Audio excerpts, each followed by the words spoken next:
قناعت والی زندگی سیکھو، نماز سے رزق بڑھتا ہے۔ اور ایک حدیث سناتا ہوں، طارق جمیل صرف زبان ہلا رہا ہے، بات میرے نبی کی ہے۔ ایک صحابی آتے ہیں، یا رسول اللہ میں چاہتا ہوں میری روزی زیادہ ہو جائے۔ آپ چاہتے ہیں سارے؟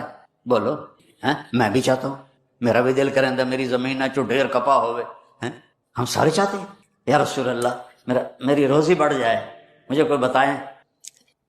ایک تو یہ جو سوشل میڈیا پہ ہے نا وظیفے بتانے والے، اے لطران دے لائق ہیں، لطران دے، یہ نامراد ادھر لے جاتے ہیں جدھر نہ میرے نبی نے بتایا نہ میرے اللہ نے بتایا۔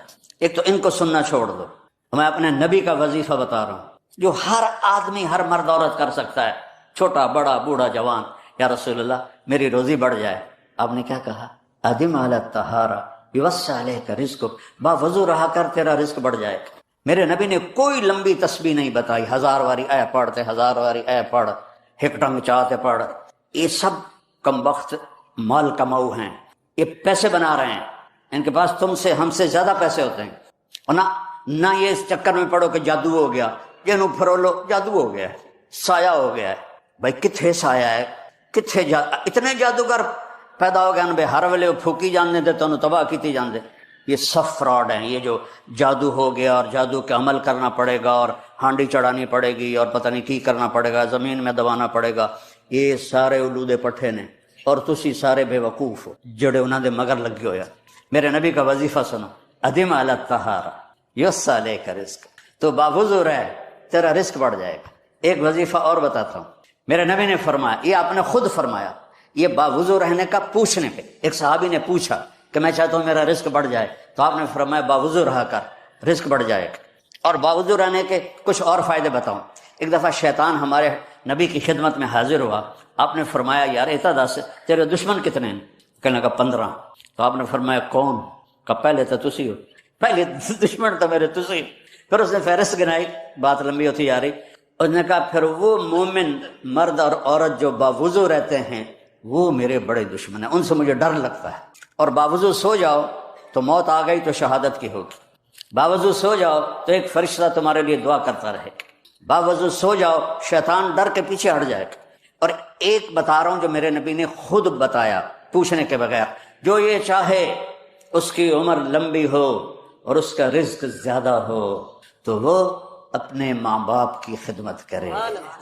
تمہاری تو جابیں ہیں نا، تم کہاں ماں کو پوچھ سکتے ہو؟ جواب ہے میرے نبی نے کہا اپنے ماں باپ کو خوش کرے اور اپنے رشتہ داروں پہ خرچ کرے اور ان سے اچھا سلوک کرے، اللہ اس کی عمر بھی بڑھائے گا، اس کا رزق بھی بڑھائے گا۔ اور ماں باپ کی دعائیں وہاں پہنچا دیتی ہیں اللہ کی قسم جہاں کوئی نہیں پہنچ سکتا۔ میں نے اس زمانے میں میڈیکل چھوڑا جب ڈاکٹر ایک بہت بڑی تصویر تھی، چونکہ وہ ڈاکٹر تھے، بیوپاری نہیں تھے، سوداگر نہیں تھے، ادھم ہی لے لو ادھم ہی لے لو ادھم ہی لے لو، ڈاکٹر تھے۔ اور مولوی ایک کیڑا تھا، کیڑا گندگی کا کیڑا، اور میں ایک ذمہ دار خاندانی جس میں تکبر کی انتہا، انسان کو انسان نہیں سمجھتے تھے ہمارے بڑے۔ تو اللہ نے میرا کانٹا بدلا، میرا ہاتھ پکڑا، آج میں آپ کے سامنے کھڑا ہوں۔ یہ اس کی مہربانی ہے، اس کا کرم ہے، اس کا فضل ہے، اس کا احسان ہے۔ تو میں کالج لائف تک بہت روڈ تھا، نہ ماں کی پرواہ تھی نہ باپ کی پرواہ تھی، تو میرے ماں باپ کو مجھ سے بہت گلہ رہتا تھا۔ تو میں لاہور میں پڑھتا تھا تو میں خط اس وقت لکھتا تھا جب میں پیسے مک جاندے ہیں۔ تو ایک دفعہ میرے باپ نے مجھے خط لکھا، بیٹا جب پیسے ختم ہوتے ہیں تو خط لکھتے ہو، کبھی ایویں بھی خط لکھ دیتا کر بھائی تیرا کی حال ہے۔ پتہ ہی نہیں تھا ماں کسے کہتے ہیں، باپ کسے کہتے ہیں۔ تو نبی کی زندگی پڑھی تو پتہ چلا، آپ اندازہ لگائیں۔ بیٹا بہ جا بہ جا۔ میرے نبی نے فرمایا، یہ عورتیں بھی بیٹھی ہیں، کاش میری ماں ہوتی زندہ اور میں عشاء کی نماز کی نیت باندھ کے فرض نماز مسجد کی مصلی پر پیچھے نمازی ہوتے اور میں سورۃ فاتحہ شروع کر چکا ہوتا، الحمدللہ رب العالمین، اور ادھر میرے گھر سے میری ماں کہتی محمد، تو میں نماز توڑ کے کہتا جی اماں جان میں آیا، جی اماں جان میں آیا۔ یہ ماں کا مرتبہ بتایا۔ یہاں تو صرف پونڈ کو دنیا جانتی ہے، میرا نبی بتا رہا ہے ماں باپ کی خدمت کرو، رزق بڑھے گا۔ اپنے رشتہ داروں سے لڑو نہیں، اچھا سلوک کرو۔ عام طور پر رشتہ دار آپس میں سینگ پھنسے ہوتے ہیں، اور ہمارے ذمہ داروں میں تو ویسے ہی توبہ توبہ توبہ توبہ، اسی لیکا چھک دیتا ہے سمجھتے ہو اس بات کو؟ لیکا چھک دیتا، کیا مطلب کہ بس ہم نے دیوار کھڑی کر دی ہے، نہ اس کو ملیں گے، نہ اس کی شادی میں، نہ اس کی غمی میں، نہ اس کے جنازے میں، نہ اس کی میت میں، اس حد تک سنگین ہو جاتے ہیں۔ اور میرا نبی کہہ رہا ہے رشتہ داروں کی سختی کے باوجود اچھا سلوک کر، ماں باپ کی دعائیں لے تو اللہ تیرا رزق بڑھا دے گا۔ تو جب میں تبلیغ میں لگا، مدرسے میں داخل ہوا، میرے والد اتنے ناراض ہوئے کہ مجھے گھر سے نکال دیا۔ 23 نومبر 1972، یہ تو مولوی بننا تھا، میرے گھروں نکل جا۔ 2 بار میرے والد اتنے جابر ذمہ دار تھے کہ لوگوں کے پیشاب نکل جاتے تھے جب وہ گرجتے تھے، درد سے باندھ کے مارتے تھے مجھے کہا۔ اور میری عمر کتنی؟ 18 سال۔ میں خود حیران ہوتا ہوں کہ ایڈی چھوٹی عمر میرے اللہ نے میروں کیویں ہمت دیتی۔ میں کہا نہیں، میں مولوی بننا ہے۔ پھر میرے باپ نے کہا اچھا نکل جا میرے گھر، 2 دفعہ کہا نکل جا میرے گھر۔ پھر جب اللہ نے میری زندگی پلٹی اور میں چھٹی میں آتا اور میں اپنے باپ کی خدمت کرتا، تیل لگاتا، پاؤں دباتا، نوکر ہوتے تھے، نوکرانوں تو ہوب نہیں نا، انہیں تو انجن کرنا ہوں تو ایک ہمارے بزرگ لیٹے ہوئے تھے، ان کو لوگ دبا رہے تھے، تو کسی نے پوچھا حضرت کیا حال ہے؟ کہا جی بس میں صبر کا ثواب لے رہا ہوں اور یہ تھکن کا ثواب لے رہے ہیں۔ تو میں اپنے باپ کو بڑے دل سے دباتا، تو مجھے میرے باپ کی دعا لگی۔ وہ کہتے پتر میریاں اکھیاں تا نہیں ویکھنا، پتر میریاں اکھیاں تا نہیں ویکھنا، پر تو ویکھی ایک دن اللہ تینوں بڑی عزت دے سی۔ یہ میرے باپ کی دعا مجھے۔ السلام علیکم ورحمۃ اللہ وبرکاتہ۔ الحمد للہ الذی لا نحصی ثناء علیہ وهو كما اثنى على نفسه، واشهد ان لا اله الا الله وحده لا شريك له، واشهد ان سیدنا ومولانا محمدا عبده ورسوله، اما بعد۔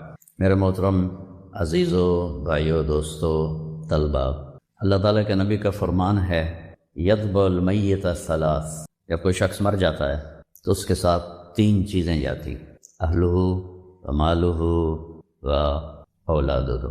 عربوں میں یہ رواج تھا، جب کوئی سردار مرتا تھا تو اس کی میت کے ساتھ رشتہ دار بھی، اور اس کا جو گھوڑے، اونٹ، خچر، گدھے، اس کا مال، وہ سارا ساتھ جاتا تھا، اور رشتہ دار بھی، اور تیسرا فرمایا عمل بھی۔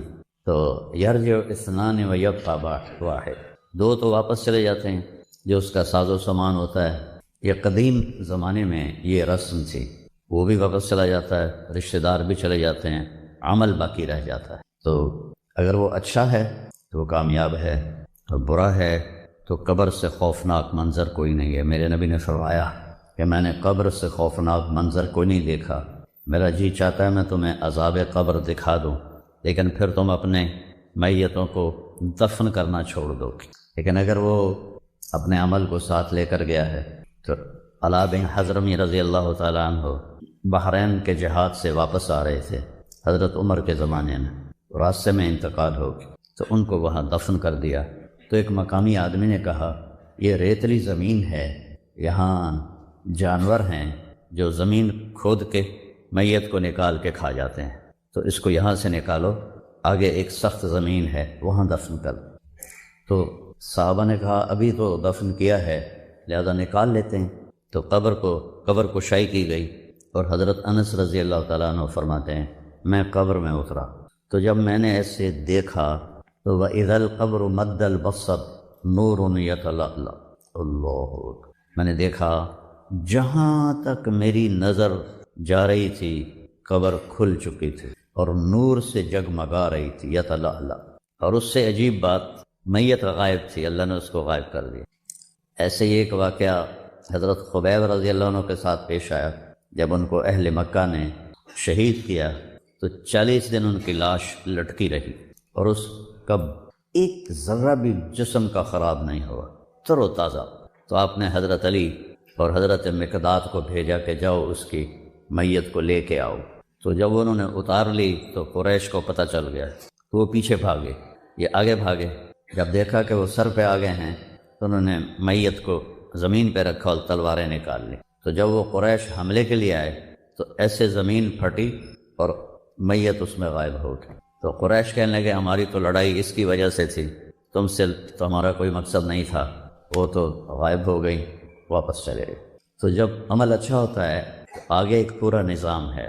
دیکھو نا، اللہ نے اپنے نبی کو بیڈ روم میں نہیں سلایا موت کے بعد، قبر میں ڈالا۔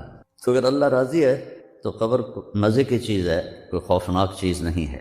اور وہاں مجھے 4-5 سال پہلے روضہ مبارک کے انجینئر ملے، انہوں نے آ کے مجھے وہ سارا نقشہ دکھایا کہ جہاں ہم کھڑے ہو کے سلام پیش کرتے ہیں اب آپ کی قبر مبارک اس سے 30 فٹ نیچے ہے۔ تو بھرائی ہوتی رہی، مدینے کی زمین اوپر ہوتی گئی، قبر نیچے 30 فٹ نیچے ہے۔ تو عمل ہے تو اللہ راضی ہے۔ تو اللہ نے ہمیں بنیادی جو اعمال دیے ہیں عبادت کے، اس میں سب سے پہلے تو ایمان ہے، لا الہ الا اللہ کا اقرار۔ من کان آخر کلامہ لا الہ الا اللہ دخل الجنہ، جس کا آخری وہ لا الہ الا اللہ ہوگا اور اس پر اس کی موت آ جائے گی تو وہ جنت میں جائے گا۔ امام ابو زرع ایک محدث ہیں، ان پر موت کی کیفیت طاری تھی اور وہ بے ہوش تھے۔ تو ان کے پاس 2-3 محدثین بیٹھے تھے، وہ آپس میں مشورہ کر رہے تھے کہ اب ان کو کلمہ کیسے یاد دلائیں۔ حکم ہے جب کسی پر سکرات طاری ہوں تو اسے کہنا نہیں چاہیے کلمہ پڑھو، اس کے پاس بیٹھ کے کلمہ پڑھنا شروع کرو، اس کے نصیب میں ہوگا تو وہ بھی پڑھ لے۔ تو علم کی بھی عجب شان ہے۔ ابو حاتم رحمہ اللہ تعالی کہنے لگے حدثنی ضحاک بن مخلد عن ابی عاصم عن عبد الحمید بن جعفر عن صالح بن ابی غریب، اور یہاں سند انہوں نے آدھی پڑھ کے اور خاموش ہو۔ ابو زرع بے ہوش پڑے۔ تو منذر بن شازان تھے رحمۃ اللہ علیہ، وہ بیٹھے تھے، انہوں نے اپنی سند سے اس حدیث کو پڑھا کہ حدثنی ابو، مجھے پہلا نام بھول گیا ہے، عن ابی عاصم عن عبد الحمید ابن جعفر عن صالح ابن ابی غریب، اور وہ بھی خاموش ہو۔ اب ایک آدمی بے ہوش پڑا ہوا ہے، وہ فرمایا کرتے تھے ابو زرع کہ مجھے 1,00,000 حدیث اس طرح یاد ہے جیسے تمہیں سورۃ فاتحہ یاد ہے۔ یہ ہمارے تو اب یہ جو علماء طلبہ ہیں ان کو حدیثیں یاد کوئی نہیں ہیں، فقہ ہی پڑھتے رہتے ہیں، اور فرمایا مجھے 1,00,000 حدیث اس طرح یاد ہے جیسے تم نے سورۃ فاتحہ یاد۔ ہاں، تو اب دونوں نے حدیث کی سند ادھوری پڑھ دی اور وہ بے ہوش پڑے ہیں، تو ان کی اللہ نے زبان چلا دی۔ پہلے نے ضحاک بن مخلد، دوسرے نے منذر بن شازان، تو یہ ان کی سند ایک درجہ اوپر تھی، تو یہ بے ہوشی میں بولنے لگے حدثنی ابو عاصم۔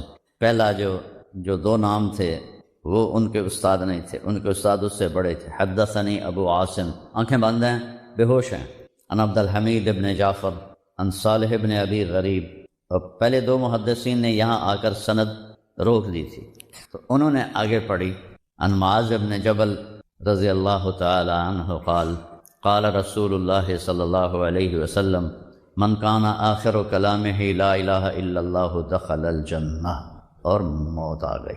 ادھر کلمہ پڑھا، حدیث بیان کی پوری سند کے ساتھ، اور موت آ گئی۔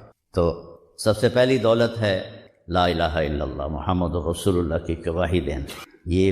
یہ اگر نہیں ہے تو کوئی عمل قبول نہیں۔ پھر اس کے بعد ہے الصلاۃ، اس کے بعد ہے روزہ، اس کے بعد ہے زکوٰۃ، اس کے بعد ہے حج۔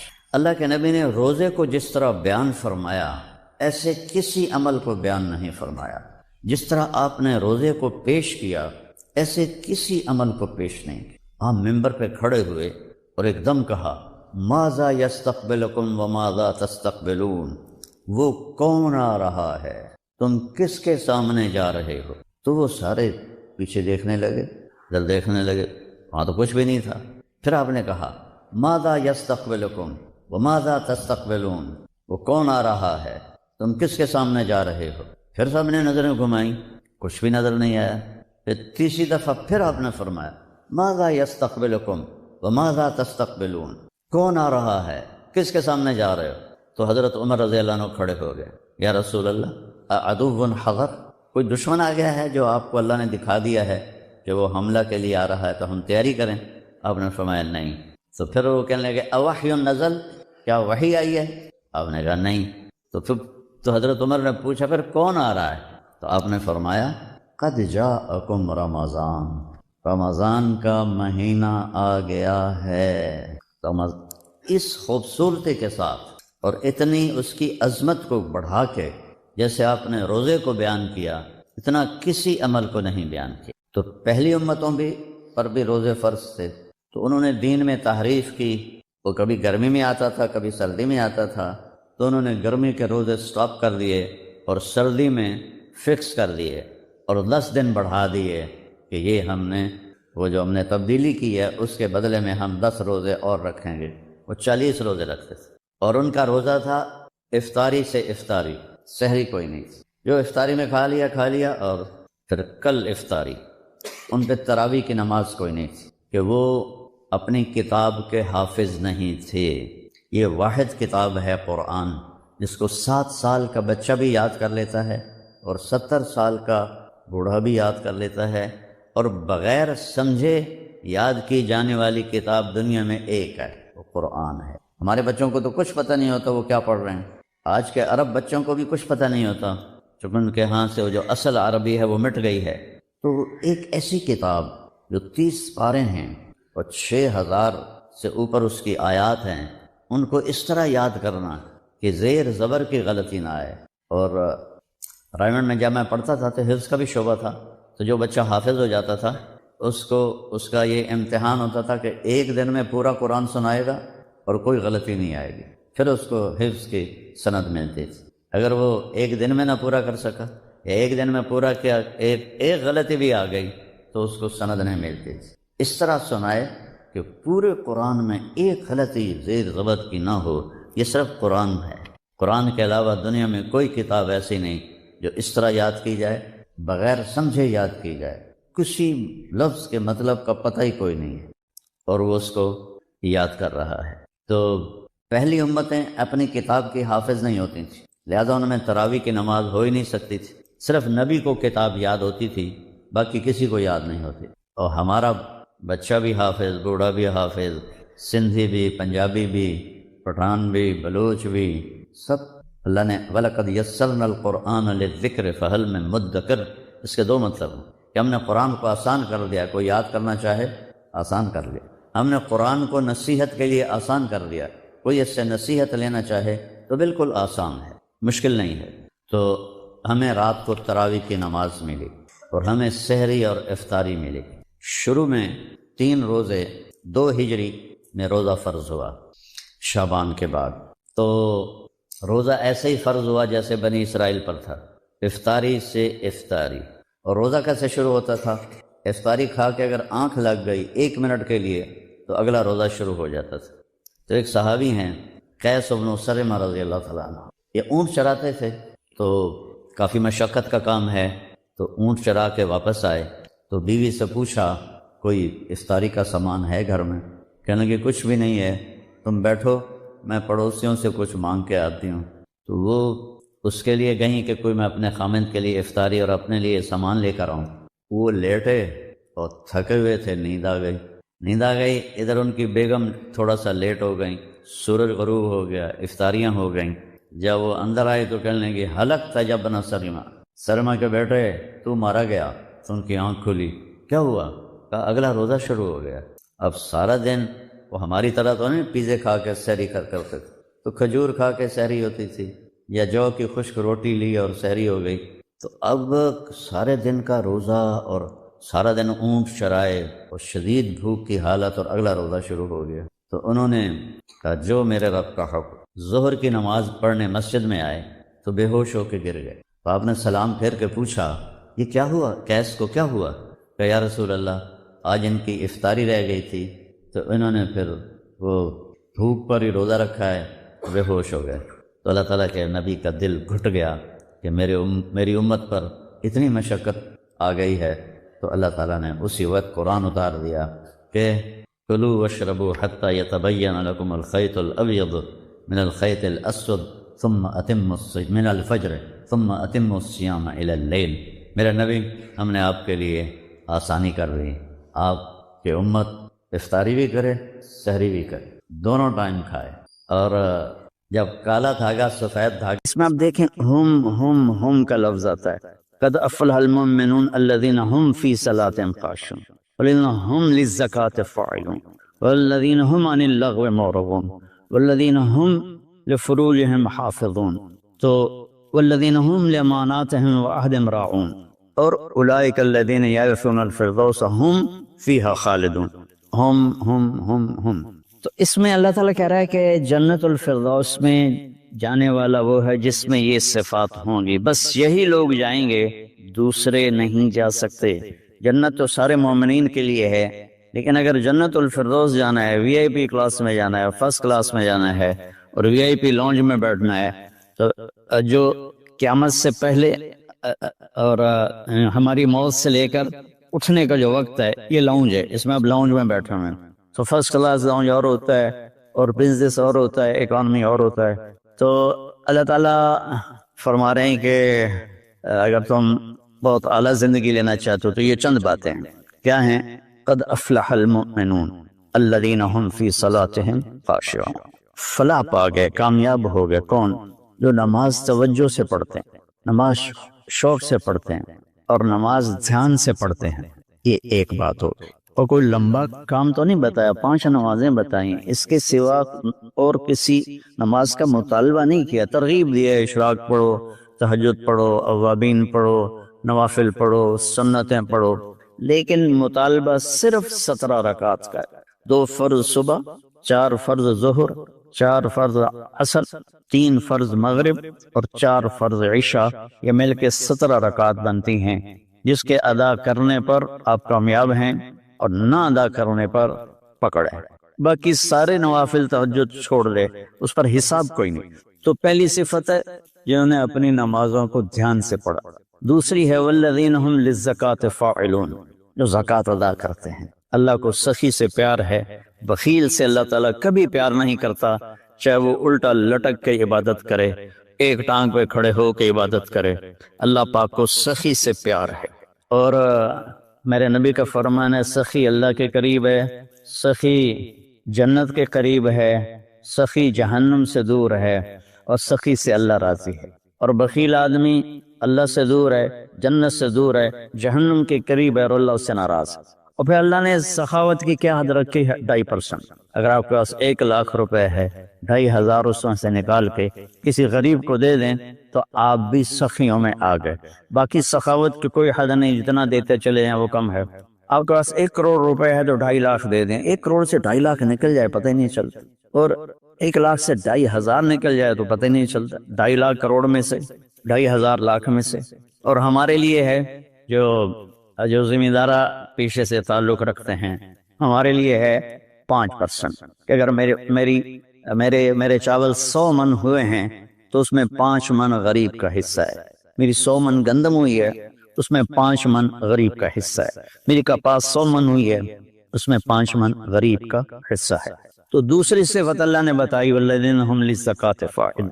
تیسری بتائی والذین هم عن اللغو معرضون، جو اپنا وقت ضائع نہیں کرتے فضول باتوں میں، فضول چیزوں میں، اور اپنے ٹائم کی قدر جانتے ہیں، اپنے ٹائم کو قیمتی بناتے ہیں۔ ہمارا الٹا چل گیا ہے حساب، راتوں کو سب جاگتے ہیں، دن میں سوتے ہیں، رات کی نیند کو صبح کی نیند پورا نہیں کر سکتے، اور اللہ تعالیٰ نے برکت صبح کے وقت میں رکھی ہے۔ اتنے یورپی ملک ہیں وہ سب 9-10 بجے سو جاتے ہیں اور 5 بجے اٹھے ہوتے ہیں، اور ہمارے شہروں میں طبقات سارے، بلکہ اب دیہاتوں میں جہاں بجلی ہے وہ رات 2 بجے 3 بجے تک جاگ رہے ہوتے ہیں، اور پھر صبح ایسا سوتے ہیں 12 بجے اٹھتے ہیں، ان کے کام میں کیسے برکت ہوگی؟ تو تیسری بات ہے والذین هم عن اللغو معرضون، جس کام میں نہ ثواب ہے نہ گناہ ہے اس میں لگے ہوئے ہیں، مطلب ٹائم قیمتی چیز ایسے قیمتی بناؤ۔ 3 ہوگی۔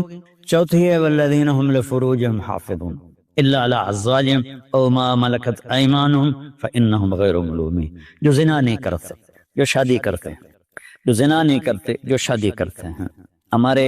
ہمارا کلچر، ہماری تہذیب، ہمارا دین ہمیں شادی کا ریلیشن تو بتاتا ہے، گرل فرینڈ بوائے فرینڈ کا ریلیشن نہیں بتاتا۔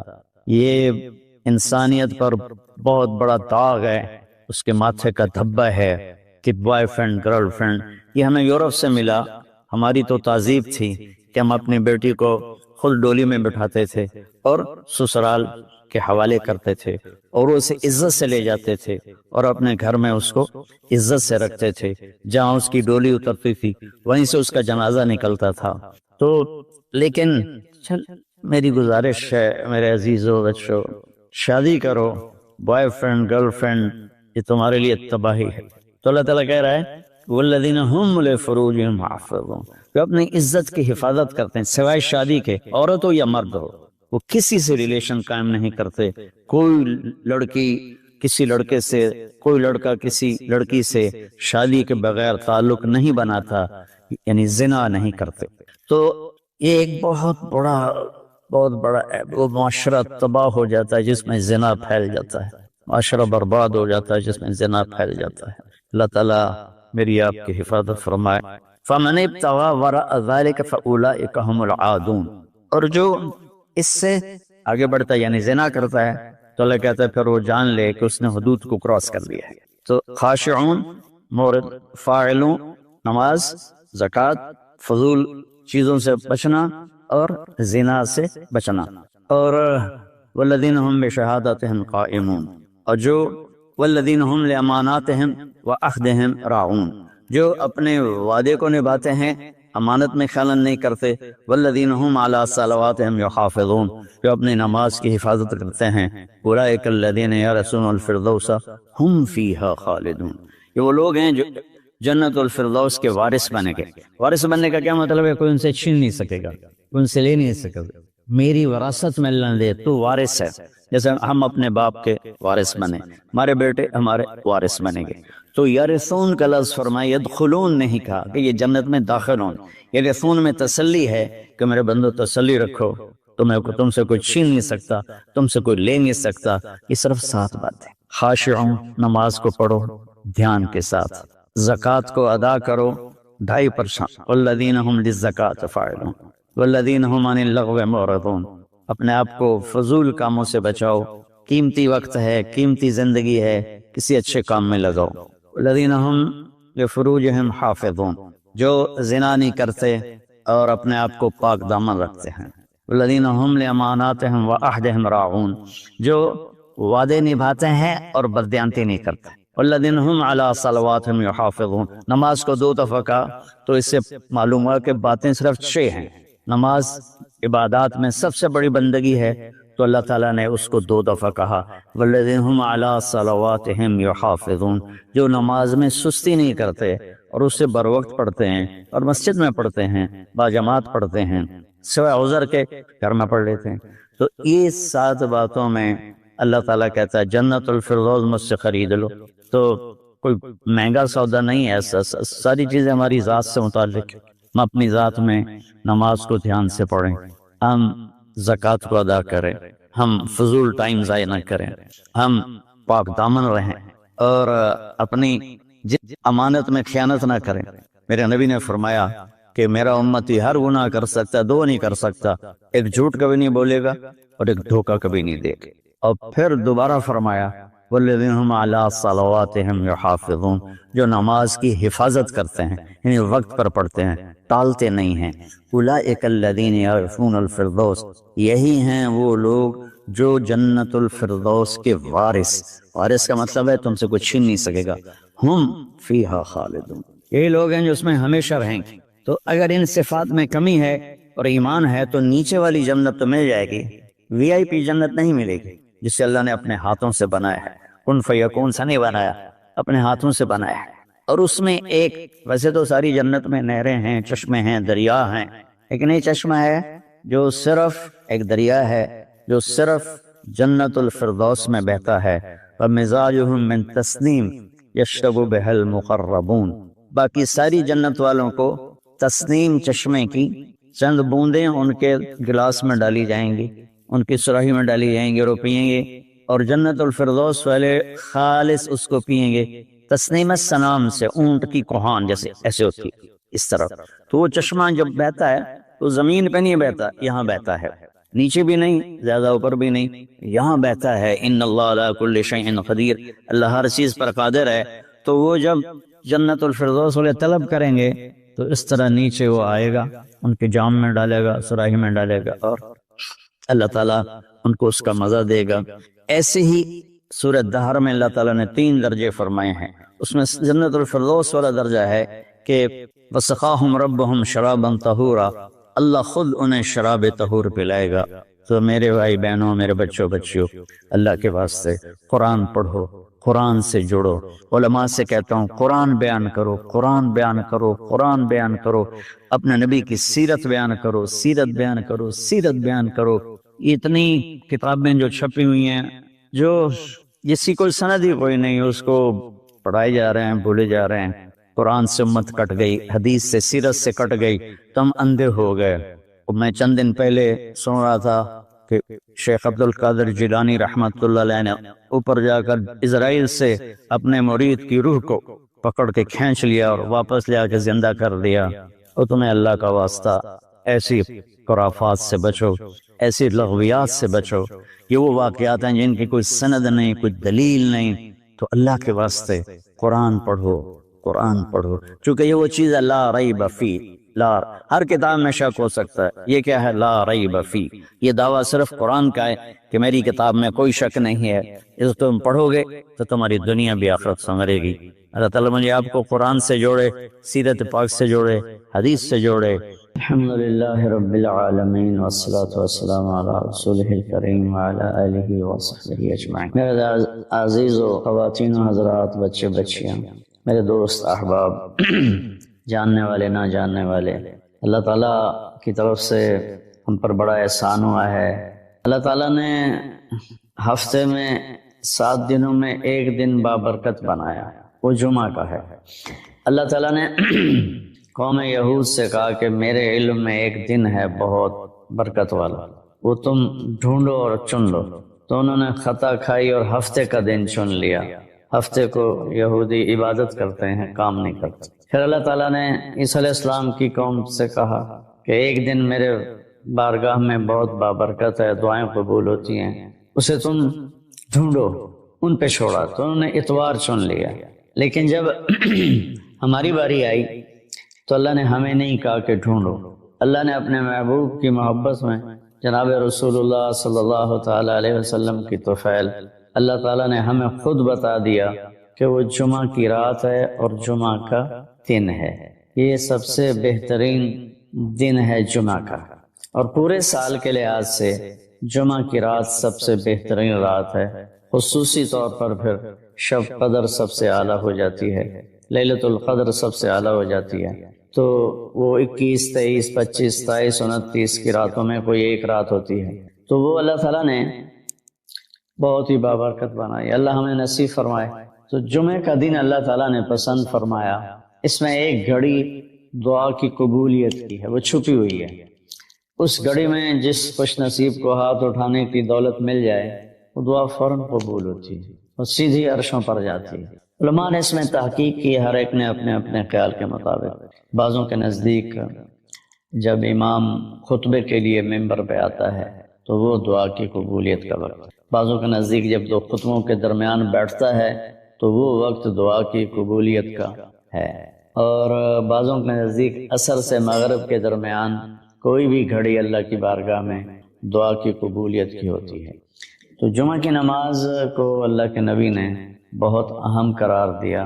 اور ارشاد میں بڑے دکھ کے ساتھ یہ حدیث بیان کر رہا ہوں. میرے نبی نے فرمایا جو 3 جمعے مسلسل چھوڑ دیتا ہے وہ میری ملت سے خارج ہو جاتا ہے، میری امت سے خارج ہو جاتا ہے. تو میں اپیل کروں گا ان بہن بھائیوں سے جو نماز میں سستی کرتے ہیں، کم از کم جمعہ ضرور پڑھ لیا کریں. عورتوں پہ جمعہ فرض نہیں ہے، مردوں پہ فرض ہے. تو میں کہا کرتا ہوں جو دوست ملتے ہیں جی نماز نہیں پڑھی جاتی، تو میں ان سے کہتا ہوں ایک نماز 5 میں سے طے کر لو اور ایک جمعہ طے کر دو. 2 نمازیں شروع کر دو. جس نے بھی اس پہ عمل کیا وہ 5 وقت کا نمازی بن گیا. تو جمعہ کی نماز کے بعد جمعہ سے جمعہ تک کے جتنے گناہ ہوتے ہیں وہ اللہ تعالیٰ معاف فرما دیتے ہیں. اور جو جتنی جلدی جا کے بیٹھتا ہے امام کا خطبہ سننے کے لیے اس کو اتنا زیادہ اجر ملتا ہے. مبارک عمل ہے کثرت سے درود شریف پڑھنا. اور 300 دفعہ جو درود شریف پڑھ لیتا ہے وہ کثرت میں شمار ہو جاتا ہے. اوپر کی کوئی حد انتہا نہیں ہے. ہمارے ایک رشتہ دار تھے، وہ انتقال ہو گیا، اللہ ان کو درجہ بلند کرے. وہ روزانہ ایک دن میں 10,000 دفعہ درود شریف پڑھا کرتے تھے. ہر وقت تسبیح ان کے ہاتھ میں ہوتی تھی اور روزانہ 10,000 دفعہ درود شریف پڑھا کرتے. تو میرے بہن بھائیوں، میرے عزیزوں، اللہ تعالیٰ نے ہمیں ہر نماز کی بڑی اہمیت بتائی ہے. ہر نماز لیکن خاص طور پر جمعے کی بڑی فضیلت ہے. اور انسان جانتا نہیں ہے، نہ دنیا میں صحیح چلنا جانتا ہے نہ آخرت کو تو ویسے نہیں پہچانتا. تو اللہ نے یہ دعا فرض قرار دے دی، ہر رکعت میں یہ دعا فرض قرار دے دی، مانگو کیا اللہ میں سیدھا راستہ. سیدھے راستے سے ہم عام طور پر سمجھتے ہیں کہ آخرت کا سیدھا راستہ. ہر پل میں مجھے صحیح کیا کرنا ہے وہ دکھا. الصراط، اس میں دنیا کا بھی ہے اور آخرت. صبح اٹھا، فجر کی نماز پڑھی، یا اللہ اب صبح ہو گئی ہے، کام پہ جانا ہے، یا اللہ مجھے سیدھا راستہ دکھا. میں تیری اپنی دنیا میں کیسے سیدھا چلوں کہ تو راضی ہو جائے، اپنے دین میں کیسے سیدھا چلوں کہ تو راضی ہو جائے. چلتے چلتے چلتے کچھ ہیرا پھیری ہو گئی، کچھ غلط ہو گیا، کوئی ٹھیک ہو گیا، ظہر کا وقت آ گیا، اللہ کہتا آ جا. اب پھر مانگ اہدنا الصراط المستقیم. چلو کچھ گڑبڑ ہو گئی، مجھے پھر بتا کہ میں نے دنیا میں کیسے سیدھے چلنا ہے اور میں نے آخرت کے لیے کیسے سیدھی زندگی گزارنی ہے. مجھ سے نہیں گزاری جا رہی، میری مدد کر. اللہ نے پھر تازہ دم کیا، چل جا. پھر ہیرا پھیری ہوئی، اونچ نیچ ہوئی، نہ کہا جا اثر میں آ جا. اثر میں آ گیا، مانگ. کیا مانگوں کا؟ مانگ کے میں تمہیں سیدھا راستہ دکھاؤں.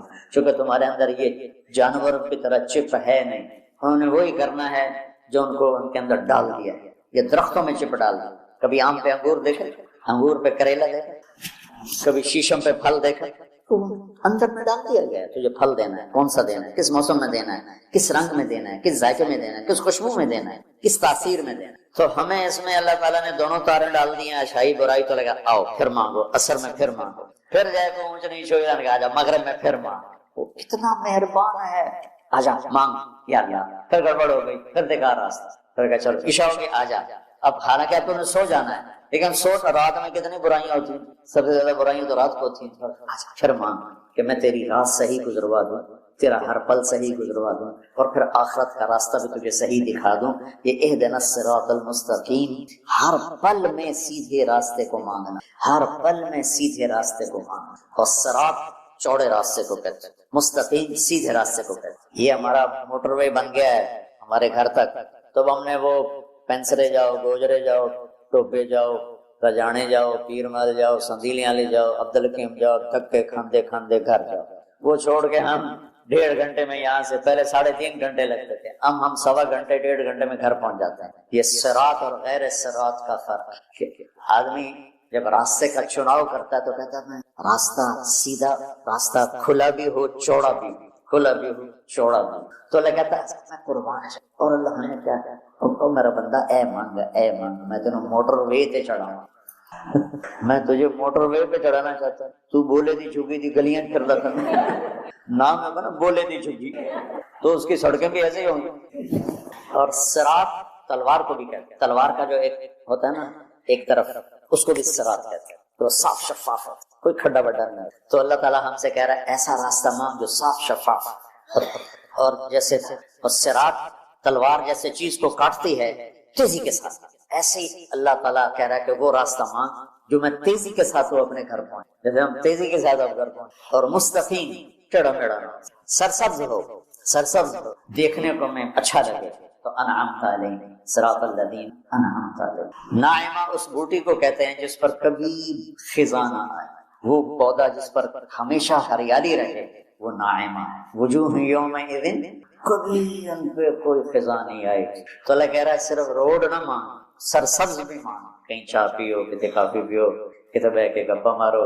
وہ کوئٹے والا راستہ نہ مانگ، کالے پہاڑ سارے راہ ویک ویک کے بندہ برباد ہو جائے. کہ ایسا راستہ مانگ جس میں سبزہ ہو، ہریالی ہو، باغ باغیچے ہوں، گل و گلزار ہو، اور تجھے پتہ بھی نہ چلے، اور تیرا راستہ طے ہوتے ہوتے ہوتے تو مجھ تک آ جائے. پھر ساتھ دوسری دعا بھی منگوائی، ایسا راستہ جہاں پیٹرول نہ ملے، ایسا راستہ جہاں کھڈے ہوں، ایسا راستہ جہاں ڈاکو پڑ جائیں، ایسا راستہ جہاں لائٹیں بند ہو جائیں، ایسا راستہ جہاں کھائیاں ہوں. کوئی جائے گا؟ کوئی دفعہ ہم جا رہے تھے، رحیم یار خان جا رہے تھے، اور جا رہے تھے راجن پور سے. راجن پور سے آگے خواجہ غلام فرید رحمۃ اللہ علیہ کا جو ہے شہر، کیا مٹھن کوٹ مٹھن. تو وہ ہم نکلے گپوں میں، ہماری زمیندارہ جماعت، ہمیں یاد ہی نہ رہا بھائی ذرا وہ بھی دیکھ لیں کہ تیل بھی ہے کہ نہیں. تو وہ راستہ سنسان، ایک دم گاڑی نے جھٹکے کھانے شروع. تو میں نے کہا کیوں ہے؟ تیل مک گیا. مر گئے. کوئی تو تیل پٹرول پمپ بھی کوئی نہیں، ایک ہی بڑھنا ہے ان کوٹ میں ٹن ٹائم دھکا لگ گئی، لیکن شہنشاہ کی مدد ساتھ ہوتی ہے اللہ کے راستے میں۔ ہماری گاڑی اپنے دھکے میں چلتے چلتے دیکھا تو آگے پٹرول پمپ، اس پہ چڑھ گئی تو ہم نے اللہ کا شکر ادا کیا۔ تو ایسے راستوں پہ کون جانا مانگتا ہے؟ تو غیر المغضوب علیہم ولا الضالین، یا اللہ وہ راستہ نہ ہو جس پہ نہ پٹرول ملے، نہ روٹی ملے، نہ پانی ملے، نہ چائے ملے، نہ سوار ملے۔ موت کیا چیز، کیوں مر جاتے ہیں؟ پیدا ہونے کی درخواست نے دی تھی، پیدا کر دیا، کیوں پیدا کیا پتہ کوئی نہیں۔ حضرت علی نکلے عشاء کی نماز پڑھ کے تو کچھ لوگ تلواریں لے کے کھڑے تھے، آپ نے فرمایا کیوں کھڑے ہو؟ کہا جی وہ خطرہ ہے خارجیوں سے، آپ کو شہید نہ کر دیں۔ فرمانے لگے تم اللہ سے پہرا دے سکتے ہو میرا؟ کہنے کہ اللہ سے تو پہرا نہیں دے سکتے، ہم تو ان خارجیوں سے پہرا دے رہے ہیں۔ کہ پھر جاؤ سو جاؤ، موت کے فیصلے اوپر ہوتے ہیں، جب وہاں فیصلہ ہوگا تو نیچے کوئی روک نہیں سکے گا، جاؤ چلے جاؤ سو جاؤ۔ تم مرتے کیوں ہیں؟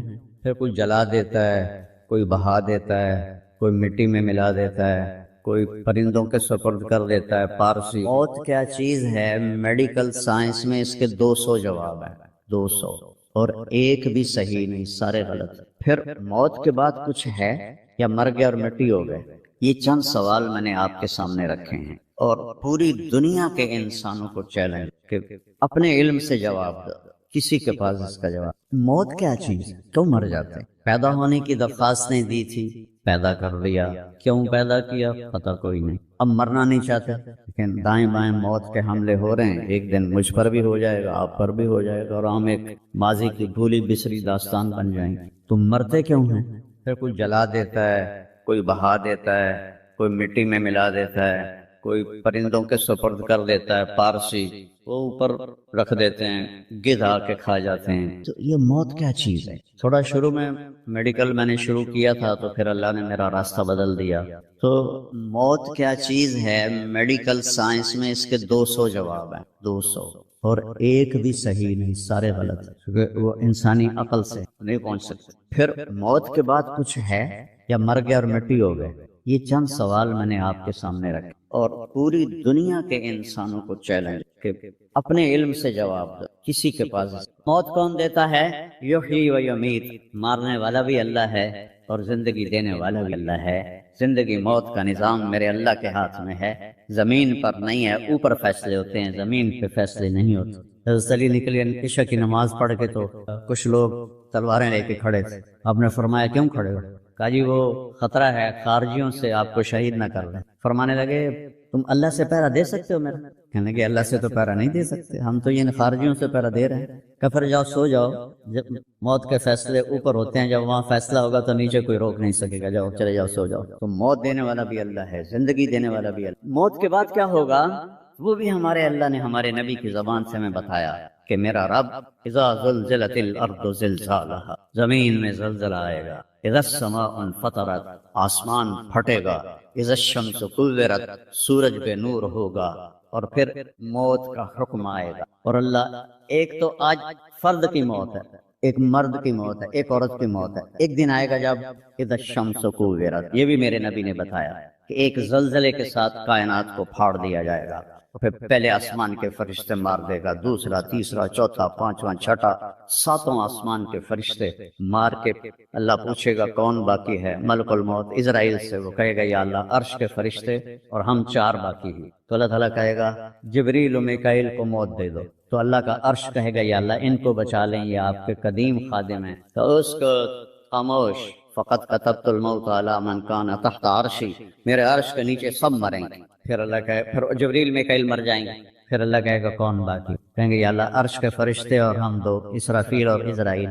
تو اللہ فرمائیں گے عرش کے فرشتے مر جائیں، پھر وہ مر جائیں گے۔ پھر اللہ کہے گا کون باقی؟ وہ کہیں گے یا اللہ اسرافیل اور اسرائیل۔ تو اللہ فرمائیں گے اسرافیل مر جائے، اسرافیل مر جائے گا، ہن اتے اللہ تے ہیٹ اسرائیل، اسا کہ لے ہن میری بھی باری آئی، سارے دی جند کٹی ہن میری بھی نکلن لگی ہے۔ تو ہماری طرح اس کی ٹانگیں کانپ رہی ہوں گی، ایڈی طاقتور جان، دڑ دڑ دڑ دڑ دڑ دڑ دڑ دڑ، آواز آئے گی کون باقی؟ تو اسرائیل کی زبان گنگ ہو جائے گی، کہے گا یا اللہ اب تو تیرا یہ غلام ہی باقی۔ تو اللہ تعالیٰ ایک گرجدار آواز میں کہیں گے مت فإنک خلق من خلق، مر جا تو بھی میری ایک مخلوق. اور اسرائیل ایک چیخ مارے گا مرتے وقت، زمین آسمان کے پرزے پرزے ہو جائیں گے. جب اسرائیل بھی مر جائے گا تو پھر اللہ تعالیٰ کہے گا من کان لی شریکا فلیات، کوئی ہے میرا شریک تو اب آ جاؤ مقابلے. پھر اللہ کہے گا من کان لی شریکا فلیات، کوئی ہے میرا شریک تو آؤ میرے مقابلے. من کان لی شریکا فلیات، کوئی ہے میرا شریک تو آؤ میرے مقابلے.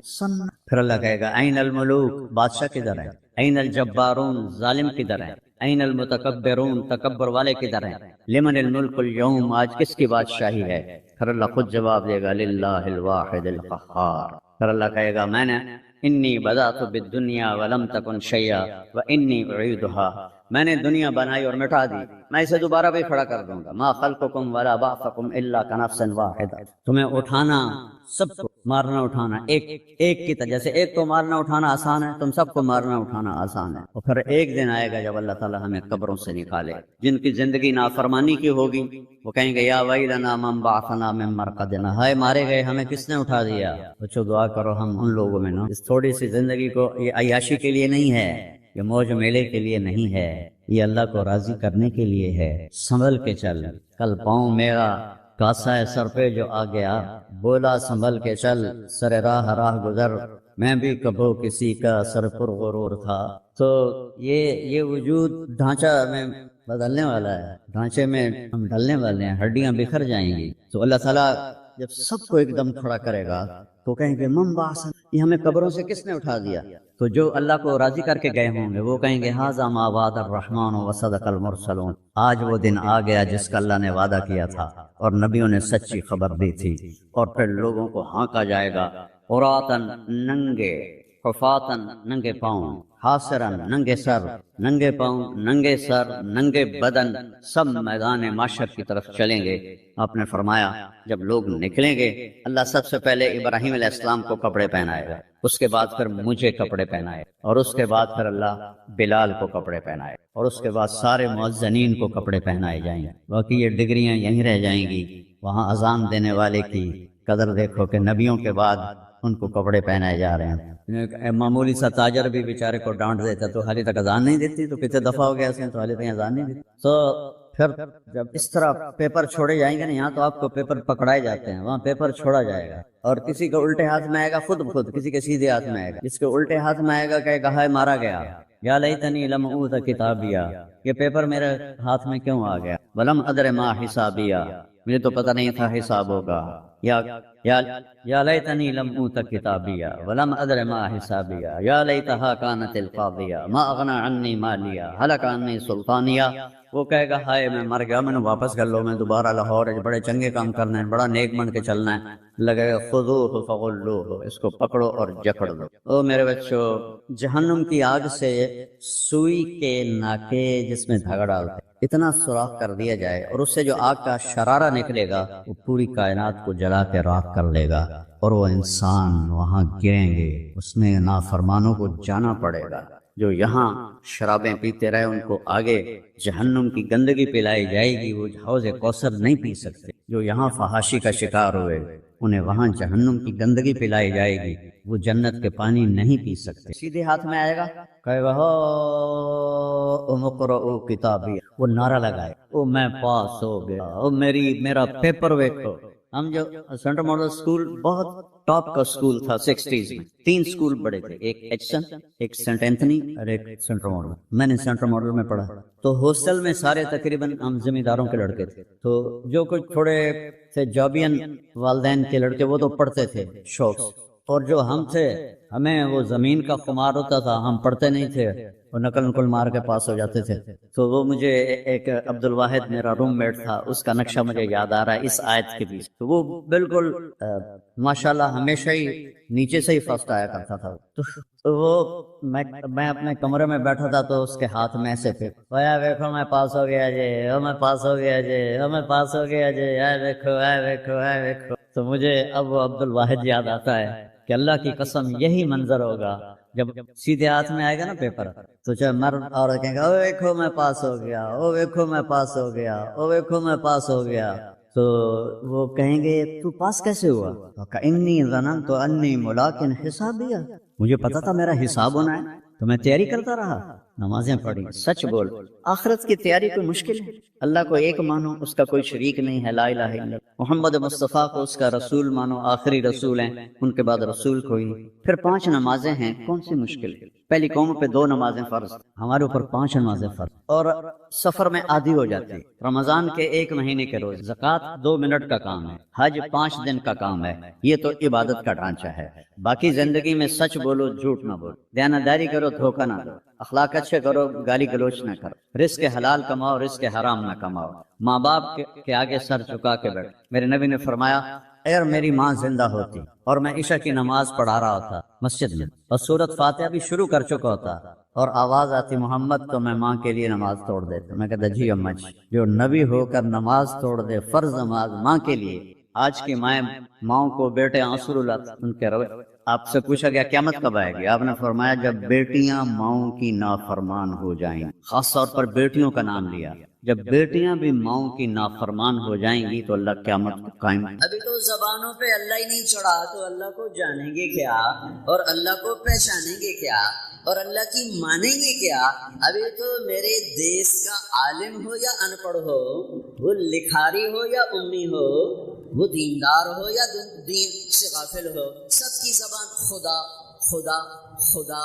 ارے بھائی خدا ٹھیک ہے، غلط نہیں ہے، غلط نہیں ہے، غلط نہیں ہے، پر خدا اللہ کا ترجمان نہیں، گاڈ اللہ کا ترجمان نہیں، بھگوان اللہ کا ترجمان نہیں، ایشور اللہ کا ترجمان نہیں، یسنا اللہ کا ترجمان نہیں، اوتار اللہ کا ترجمان نہیں، دیوتا اللہ کا ترجمہ نہیں۔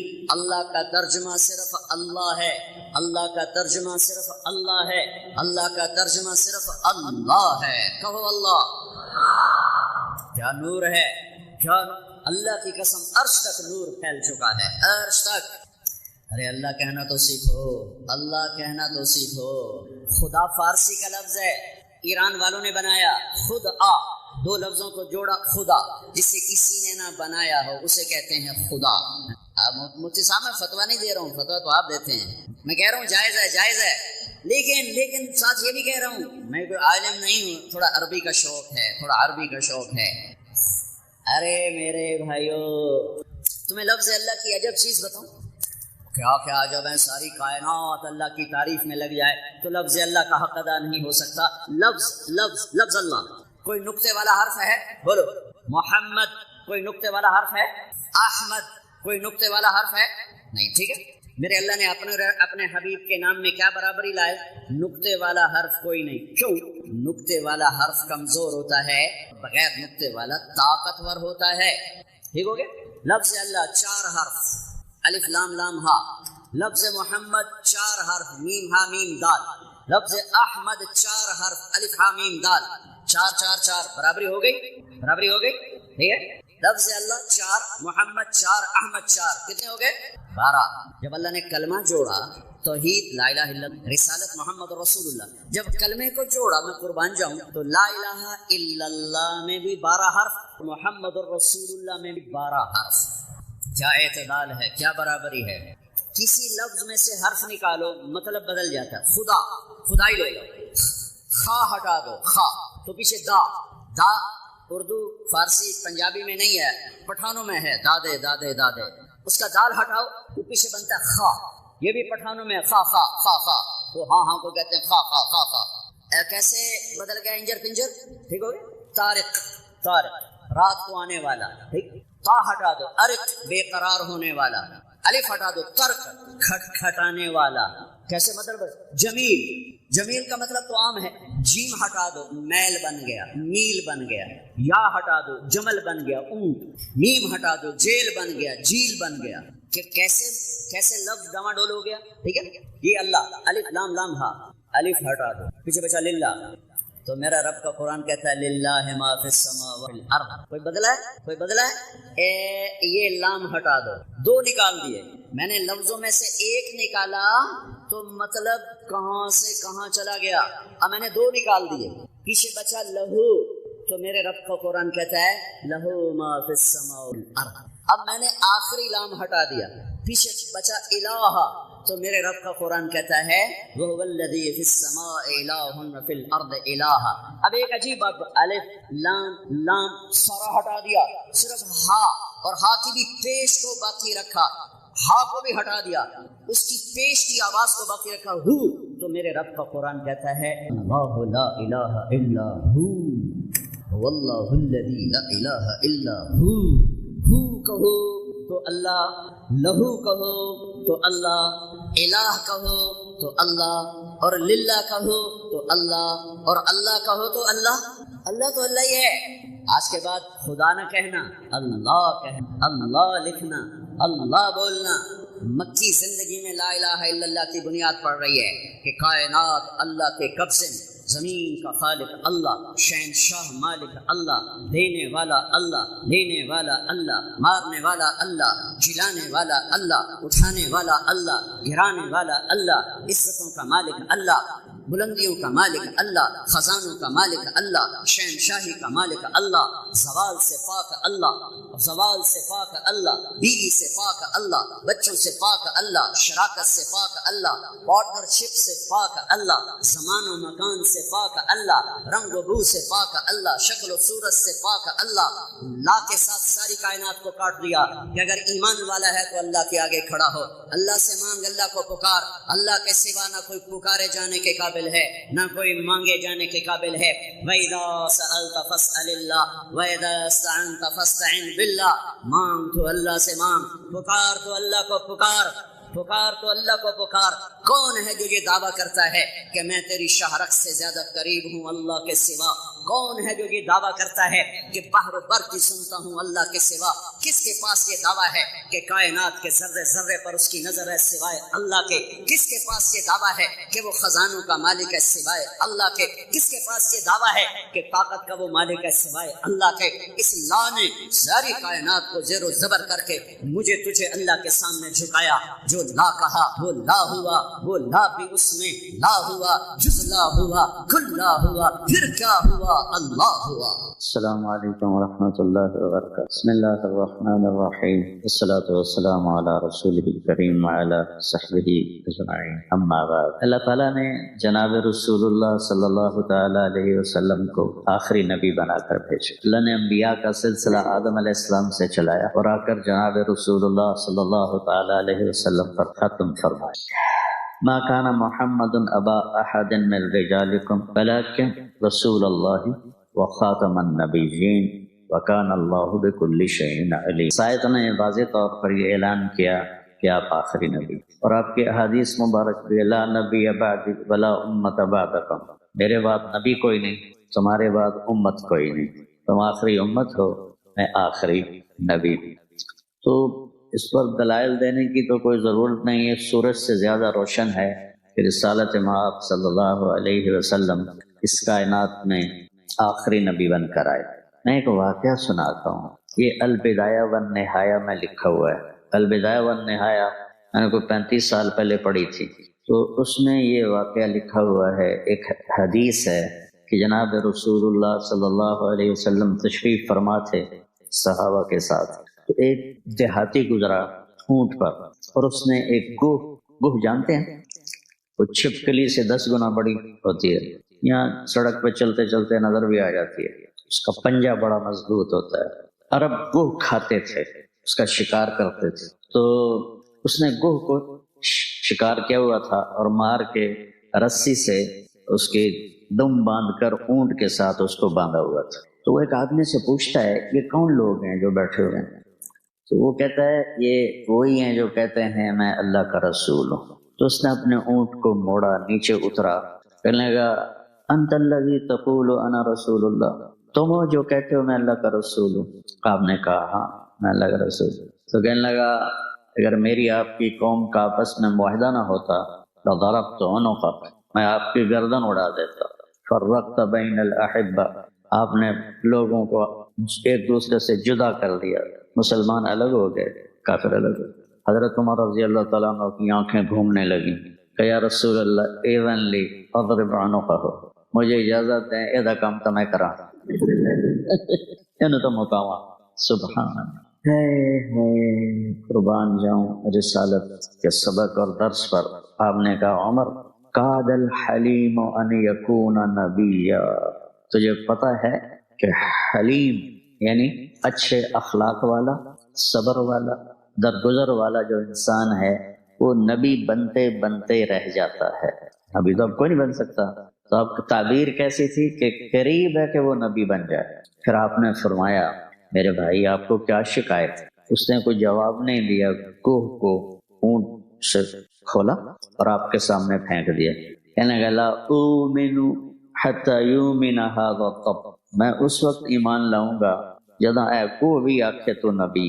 انہوں نے پتا ہے جانور دی زبان کوئی نہیں ہوندی تے مرا تا بندہ نہیں بولیندا تے گو کیوں بولنا تے کر تے کھلو پینو آکھنا تو نبی ہے تو میں مان جاسا.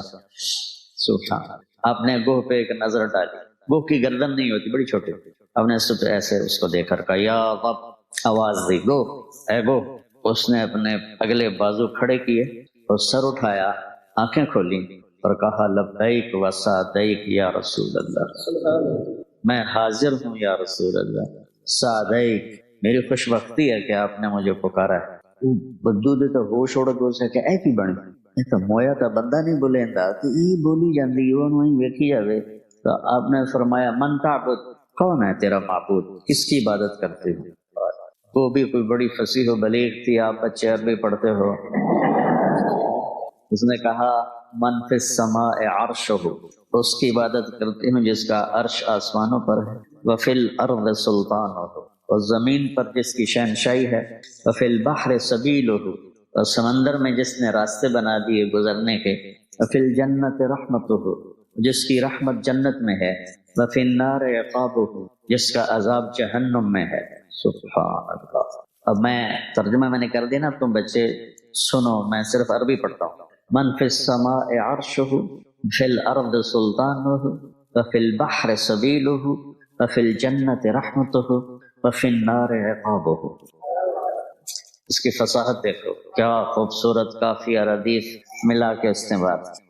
تو آپ نے فرمایا من انا، یہ اس واقعے کی مت ہے، جان ہے. آپ نے کہا من انا، میں کون ہوں؟ میں کون ہوں؟ تو گوہ بولی انت رسول رب العالمین، آپ رب العالمین کے رسول ہیں. اتنا ہی گل اس نے مکائی. وخاتم النبیین، اور آپ آخری نبی ہیں، آپ کے بعد کوئی نہیں ہے. قد افلح من صدقک وقد خاب من کذبک، کامیاب ہو گئے جنہوں نے آپ کو نبی مانا، اور برباد ہو گئے جنہوں نے آپ کا انکار کیا. تو چھکے چھوٹے گئے اسے کہ اے کی بن. اب نے ہاں بھائی ہن کی صلاح ہے، ہن تو تیرا کلمہ پڑھنا ایمان لے آیا. تو اللہ تعالیٰ نے مردہ جانوروں سے گواہی دلائی ہے. البدایہ والنہایہ کی روایت ہے جو ہماری مستند کتاب. تو یہ واقعہ میرے ذہن سے ایسے چمٹ گیا کہ آج میں آپ کو 35 سال کے بعد پڑھا ہوا سنا رہا ہوں. تو ختم نبوت ایک ایسا عقیدہ ہے جو جانوروں کو بھی پتہ ہے، جو آسمان کے نیچے، آسمان کے اوپر جتنی مخلوق ہے سب پہ یہ عیاں ہے، یہ کھلا ہوا ہے. اللہ تعالیٰ نے کسی نبی کو عرشوں پہ نہیں بلایا، آپ نے اپنے محبوب کو عرشوں پہ بلایا. کسی کو اپنا آپ نہیں دکھایا، اپنے حبیب کو اپنا آپ دکھایا.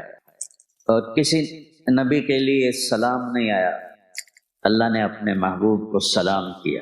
اور کسی نبی کو جنت نہیں دکھائی، آپ کو جنت دکھائی، جہنم دکھائی، آخرت کے سارے نظام دکھائے. صرف ایک رات میں یہ سارا کچھ ہو. سبحان الذی اسری بعبدہ لیلا من المسجد الحرام للمسجد الاقصی الذی بارکنا حولہ لنریہ من آیاتنا. اللہ تعالیٰ نے آدم علیہ السلام سے کہا وَلَقَدْ أَحِدْنَا إِلَىٰ آدَمَ فَنَسِيَ، ہم نے آدم سے وعدہ لیا، وہ بھول ہی گئے، روٹی کھا بیٹھے. تو اور اپنے نبی کے بارے میں اللہ کہتا ہے سَنُقْرِئُكَ فَلَا تَنْسَىٰ، جو آپ کو سکھاؤں گا آپ کبھی نہیں بھولیں گے. روزہ یہ بھی اس امت کو نہیں ملا، شروع سے آ رہا ہے. اور میرے نبی نے کیا خوبصورت انداز میں رمضان کا تعارف کرایا. اب ممبر پہ کھڑے ہوئے ماذا یستقبل وماذا تستقبلون، وہ کون آ رہا ہے. سبحان اللہ، تم کس کے سامنے جا رہے ہو؟ کسی عمل کے لیے یہ انداز نہیں ہے. تو صحابہ میں ہلچل مچ گئی. پھر آپ نے کہا ماذا یستقبلکم وماذا تستقبلون، وہ کون آ رہا ہے، تم کس کے آگے جا رہے ہو. پھر تیسری دفعہ ماذا یستقبلکم وماذا تستقبلون، کسی عمل کے لیے یہ طریقہ اختیار نہیں کیا میرے نبی نے. کون آ رہا ہے، کس کے سامنے جا رہے ہو. تو جب 3 دفعہ آپ نے کہا تو حضرت عمر کھڑے ہو گئے. وحی نزل، یا رسول اللہ کوئی وحی آئی ہے؟ لا نہیں. تو پھر انہوں نے کہا عدو حضر، کیا کوئی دشمن آ گیا ہے؟ آپ نے کہا لا نہیں. تو پھر کیا ہوا ہے؟ آپ نے کہا جاء رمضان، رمضان آ رہا ہے. اللہ تعالیٰ اہل ایمان کی اس میں بخشش فرما دیتا ہے. رمضان آ رہا ہے. تو چند دنوں کے بعد رمضان آ رہا ہے، جس کو اللہ کے نبی نے ایسا پیش پریزنٹیشن ایسی ہے، نہ نماز کے لیے ہے، نہ زکوٰۃ کے لیے ہے، نہ حج کے لیے ہے، نہ ذکر کے لیے، نہ تلاوت، کسی عمل کے لیے یہ پریزنٹیشن نہیں ہے جو میرے نبی نے روزے کے لیے دی ہے. ماں وہ کون آ رہا ہے، سبحان اللہ. اور تم کس کے سامنے جائے. جیسے روزے کو نا ایک وجود عطا فرما دی کہ یہ ایک ایسا عمل ہے کہ اللہ تعالیٰ نے فرمایا کہ الصوم لی، نماز بھی تو اللہ کے لیے، یہ جمعہ میں پڑھ رہا ہوں تم سن رہے ہو اللہ کے لیے، لیکن میرے اللہ نے کہا الصوم لی، روزہ میرے لیے ہے. وَأَنَا أَجْزِي بِهِ، میں اس کا اجر خاص طور پر الگ سے دوں گا. یہ الصوم لی کیوں کہا ہے؟ اب میں ممبر تے بیٹھا ہوں، تسی سارے ویکھ رہے ہو، اے سارا تسی مجمع ایک دوسرے نو ویکھ رہے ہو. روزہ تو ایسا اندر کی چیز ہے، بیوی کو بھی نہیں پتہ چل سکتا کہ میرا روزہ ہے یا نہیں ہے. اتنا چھپا ہوا عمل ہے. تو اللہ اس پہ خوش ہوتا ہے کہ کسی کو بھی پتہ نہیں، اور یہ اندر کمرے میں بیٹھا ہوا نہ کھا رہا ہے نہ پی رہا ہے.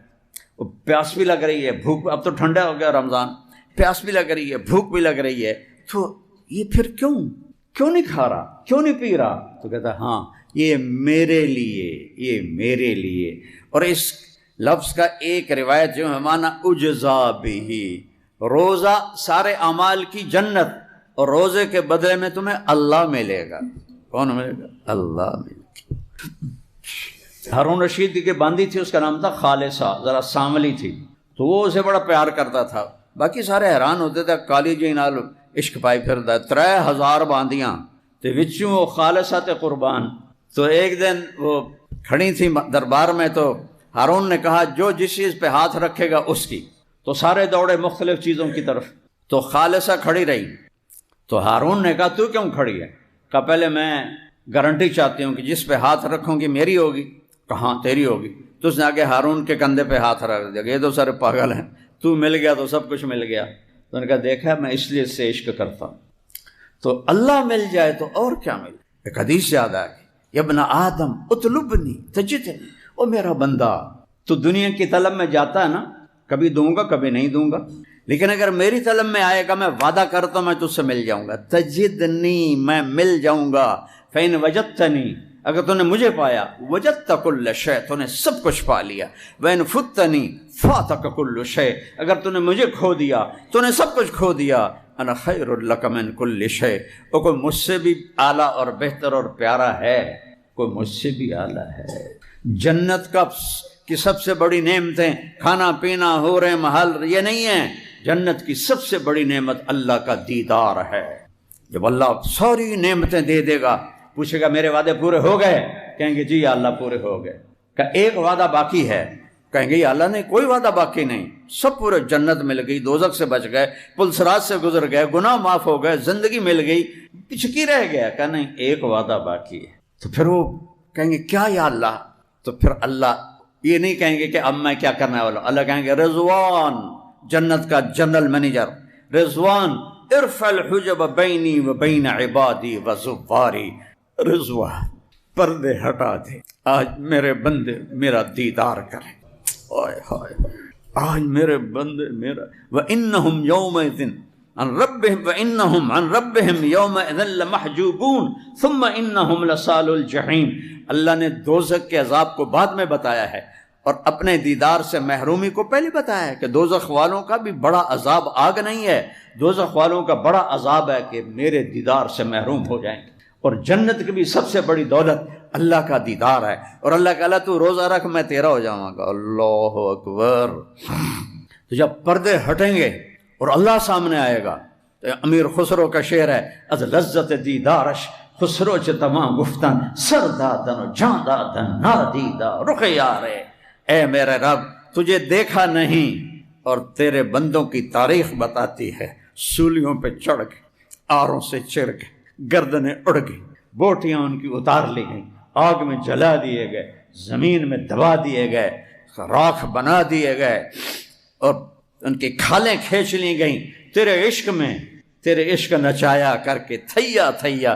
بلے شاہ رحمت اللہ علیہ تیرے عشق میں بغیر دیکھے، کوئی محبوب کو دیکھے بغیر اتنا اونچا چلا جائے کہ گردنیں کٹانے کو تیار، اور کٹی گردنیں، ادھڑے بدن، کھینچی گئی کھالیں، جلائے گئے آگ میں، زندہ دبائے گئے زمین میں، ٹکڑے ٹکڑے کیے گئے، بوٹی بوٹی الگ ہوئی. اور وہ احد احد احد.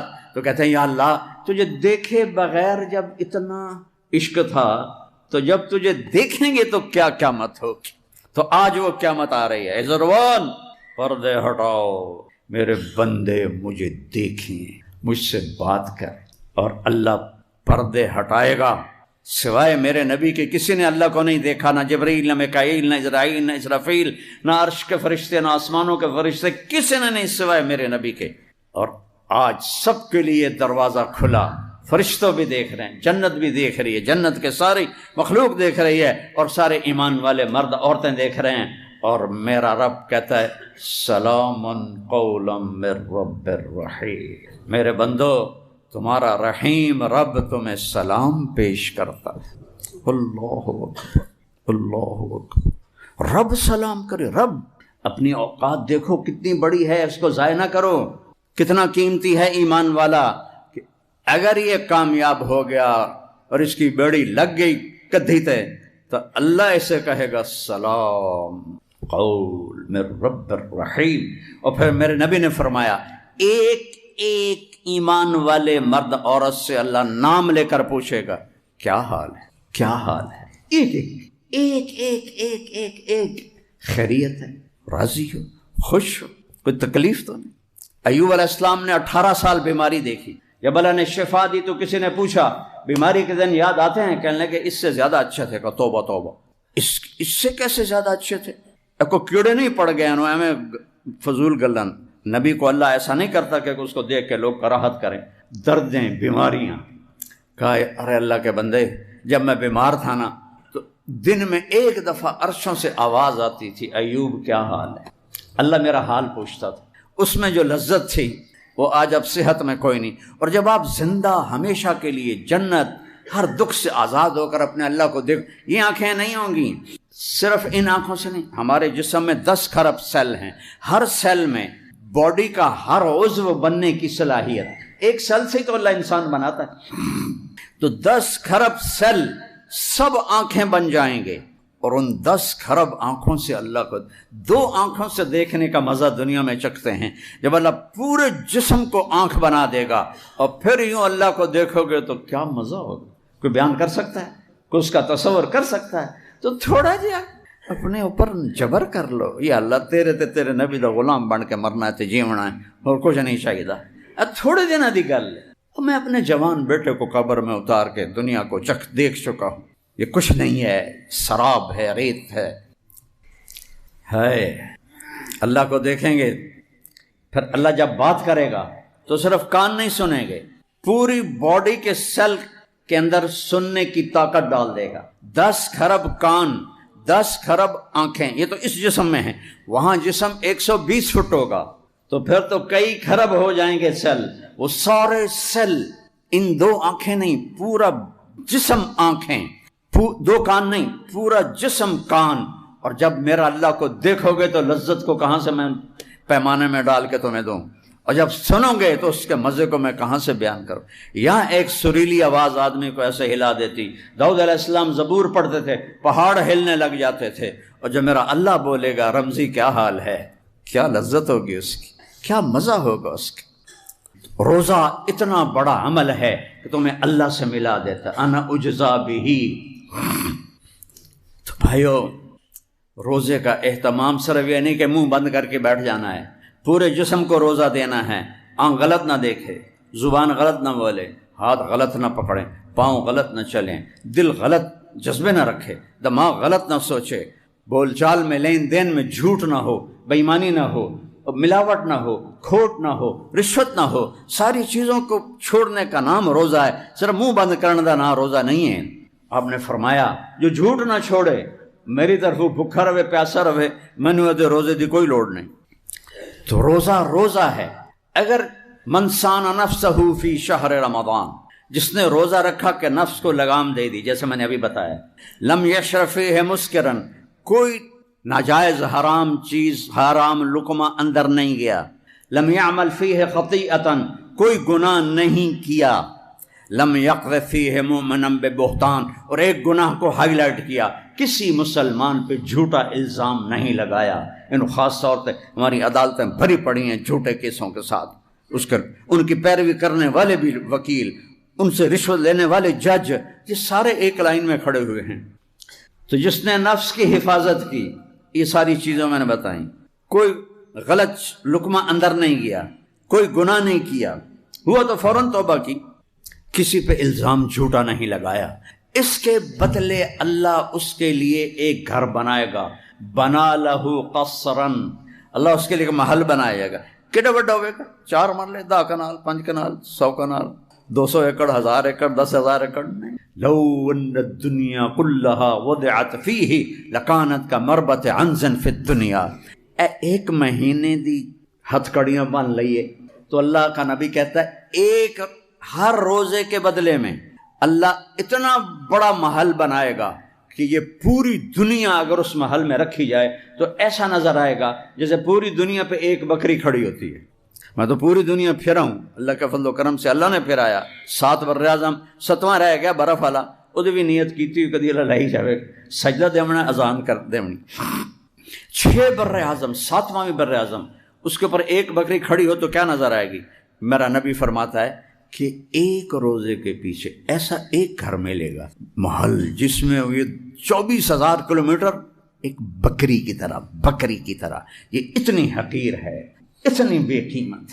اگر اس کی کوئی شان ہوتی سب سے زیادہ میرے نبی کو اللہ دیتا۔ 3 دن کا فاقہ ہے، مسجد میں بیٹھے ہیں، رنگ زرد ہے، کعب ابن عجر آتے ہیں، نظر پڑتی ہے، بے ابی انت و امی یا رسول اللہ، میرے ماں باپ قربان یا رسول، مالی اراک متغیر، میں دیکھ رہا ہوں آپ کا رنگ پیلا پڑا۔ تو آپ نے ایسے انگلی پیٹ پر رکھی، ایسے کعب ما داخل جوفی ما يدخل جوف ذات کبد منذ صلا، آج 3 دن گزر چکے ہیں تیرے نبی نے روٹی کا ایک لقمہ نہیں کھایا۔ روٹی کی تو کھاوی، بچنوں کی تو پالی۔ اللہ حسین، میرا نبی حسین کی کٹی گردن آگے پیش کر دے گا، این کل ودھن توڑی اولاد، یہ تو ذبح ہو گیا ہم میرے دین کے پر۔ تم جھوٹ نہ چھوڑ سکے، ملاوٹ نہ چھوڑ سکے، کھوٹ نہ چھوڑ سکے، رشوت نہ چھوڑ سکے، کہ رب تم ہو یا اللہ ہے؟ پہلا تعارف ہے رب العالمین۔ کعب 3 دن ہو گئے، ایک لقمہ اندر نہیں، جس کے لیے کائنات بنائی، اس کو عرشوں تک پہنچا کر اپنا دیدار کرایا۔ عزت کے پیمانے یہ نہیں ہیں کہ تمہارے اشتہار لگ جائیں، عزت کے پیمانے یہ ہیں کہ تم سے اللہ اس کا رسول راضی ہو جائے، تم جاؤ تو تمہارا استقبال ہو۔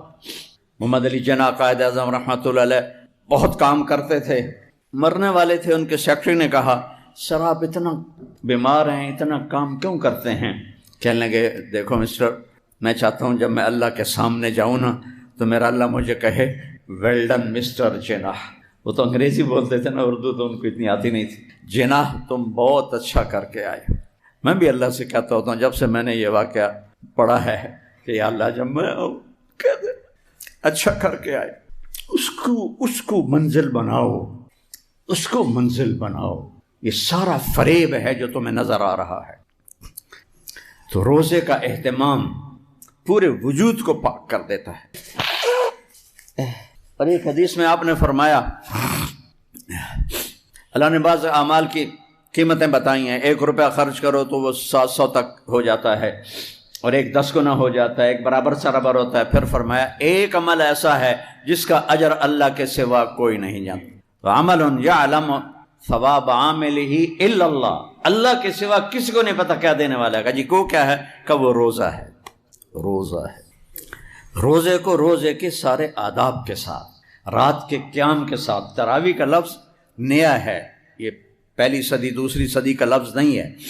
قیام اللیل، جس میں اللہ نے کہا کہ قرآن سن، قرآن سن، اور سال میں ایک دفعہ کہتا ہے پورا کر لیا کرو، کہ چونکہ رات کے رمضان میں نفل فرض ہو جاتا ہے، فرض 70 فرض ہو جاتا ہے، اور مغرب سے لے کر فجر کی اذان تک قیام اللیل کا ٹائم ہے، اس میں جو بھی نفل پڑے گا اس کو ہر سجدے پہ 1500 نیکی اللہ لکھوائے، 1500۔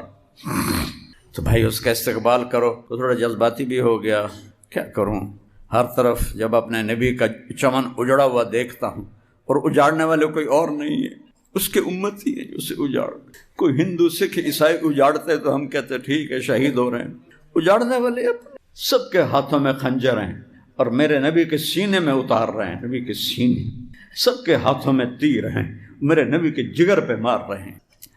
کسی میں حوصلہ ہے قیامت کے دن کہے امتی امتی، اور میرا نبی اس وقت کہہ رہا ہے یا اللہ میری امت، یا اللہ میری امت۔ اللہ مقام محمود پیش کرے گا، آپ نے کہا میں بیٹھوں گا نہیں، میں ہاتھ رکھ دوں گا، چونکہ اللہ نے کہا بیٹھ تو میں ایسے ہاتھ رکھ دوں گا، میں نیچے کھڑا ہو جاؤں گا، مجھے ڈر ہوگا کہ مقام محمود مجھے لے کے جنت میں چلے گا تو میری امت پیچھے اکیلی رہ جائے گی، میں امت کو چھوڑ کے نہیں جاؤں، ساتھ جاؤ۔ کوئی ہے ایسا؟ تو پھر کیوں نہیں اس کی غلامی میں فخر محسوس کرتے، کیوں نہیں اس کے روپ میں عزت محسوس کرتے، کیوں نہیں اس کی زندگی کو اپنا؟ کیا آڑ ہے، کیا رکاوٹ؟ تھوڑی دن کی زندگی ہے، پتہ نہیں کب بلاوا، نہ جانے بلا لے پیا کس گھڑی، تو کیا کیا کرے گی کھڑی دن کے دن۔ تو رمضان کا استقبال ہے، اور روزے داروں کے لیے ایک الگ دروازہ ہے جس سے ان کو جنت میں گزارا جائے گا، ریان، اس دروازے کا نام ہے ریان۔ ریان ہوتا ہے پانی سے سیراب کرنا، چونکہ دنیا میں پیاس بھی برداشت کی، بھوک بھی پیاس برداشت کی۔ جب مجھے سر درد نہیں تھا میں نفلی روزے بہت رکھتا تھا، لیکن سر درد کی وجہ سے فرض بھی بڑی مشکل سے پورے ہوتے ہیں، تو میرے نبی نفل روزے سارا سال 13 14 15 پیر جمعرات اور شعبان میں اتنے روزے رکھتے تھے کہ لگتا تھا روزہ چھوڑیں گے ہی نہیں۔ حضرت عائشہ رضی اللہ عنہ نے فرمایا کہ اللہ کے نبی شعبان میں اتنے روزے رکھتے تھے کہ لگتا تھا کہ پورا مہینہ ہی رکھیں گے استقبال رمضان کے لیے۔ تو بھائی اللہ مجھے آپ کو توفیق دے، اور اس میں ہم جس کے سے لڑے ہوئے ہو صلح کر لو، اپنے روزے کو قیمتی بناؤ، چونکہ جو کسی سے قطع تعلق کیا ہوا ہے اس کا روزہ قبول نہیں ہوتا۔ ماں باپ ناراض ہیں تو ان سے معافی مانگ کے ان کو منا لو، چونکہ والدین کے نافرمان کا روزہ بھی قبول نہیں ہوتا۔ شراب کا جو عادی ہے اس کا روزہ بھی قبول نہیں ہوتا، اور جو دل میں کسی کے لیے نفرت رکھتا ہے اس کا روزہ بھی قبول نہیں ہوتا۔ یہ 4-5 کام ہیں، ان سے توبہ کر کے ہم روزے کی تیاری کریں، اور اپنے آپ کو دیکھیں، اپنا تجھے کیوں فکر ہے اے گل، دلے صد چاک بلبل کی، تو اپنے پیرہن کے چاک تو پہلے رفو کر لے۔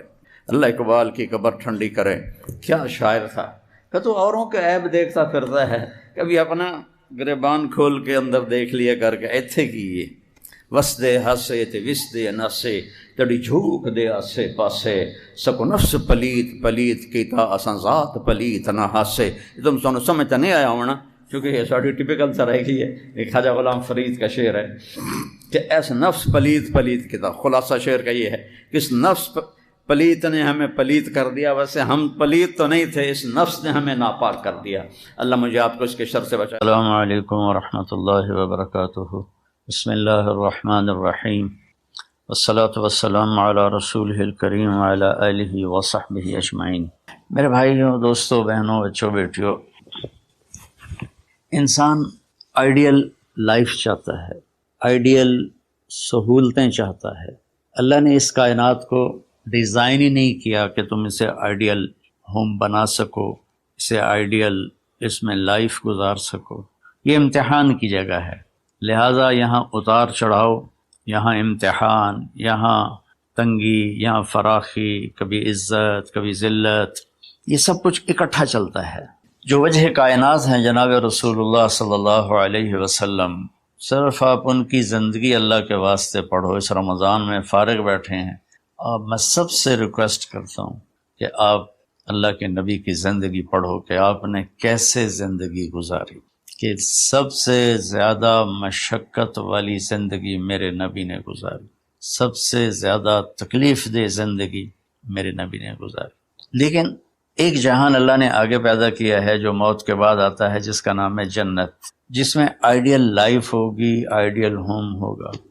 سب سے بڑی انسان کی خواہش تو یہ ہوتی ہے کہ مجھے موت نہ آئے، لیکن ہم دیکھتے ہیں کہ جہاں میں ہے عبرت کے ہر سو نمونے، مگر تجھ کو اندھا کیا رنگ و بو نے، کبھی غور سے یہ بھی دیکھا ہے تو نے، جو معمور تھے وہ محل اب ہیں سونے، جگہ جی لگانے کی دنیا نہیں ہے، یہ عبرت کی جا ہے تماشا نہیں ہے۔ تو یہ کائنات آئیڈیل ہوم نہیں ہے، اللہ نے موت کے بعد ایک زندگی رکھی ہے جو بہت عالی شان ہے، اور اس کو جوڑا ہے ایمان اور عمل، اچھے عمل کے ساتھ۔ تو اس آیت میں چونکہ جب آدمی ایمان کا کلمہ پڑھتا ہے تو وہ پابند ہو جاتا ہے، لا الہ الا اللہ محمد رسول اللہ کا پابند ہو جاتا ہے، نہ یہ باؤنڈری کراس کر سکتا ہے، نہ یہ کر سکتا ہے، اس کے اندر جتنا وہ کر سکتا ہے اس کو کرنے کا حکم ہے، اس سے باہر نکلنے کی اجازت نہیں ہے۔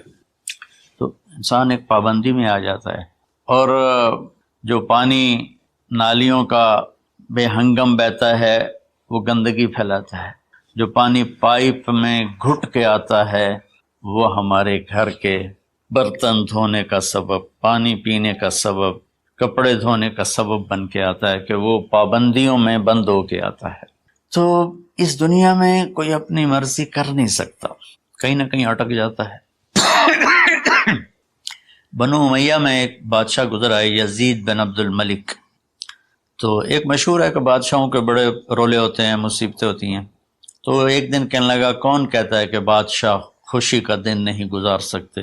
میں آج کا دن بھرپور خوشی سے گزاروں گا، محل کے دروازے بند کر دیے جائیں اور کوئی خبر مجھے نہ سنائی جائے اور اندر کوئی بھی نہ آئے، آج شام تک میں اپنی مرضی سے خوشی منانا چاہتا ہوں۔ اور اس کی ایک باندی تھی، بیوی نہیں باندی، لونڈی، اس کا نام تھا حبابہ، اس سے وہ عشق کرتا تھا کہ میں آج سارا دن حبابہ کے ساتھ گزاروں۔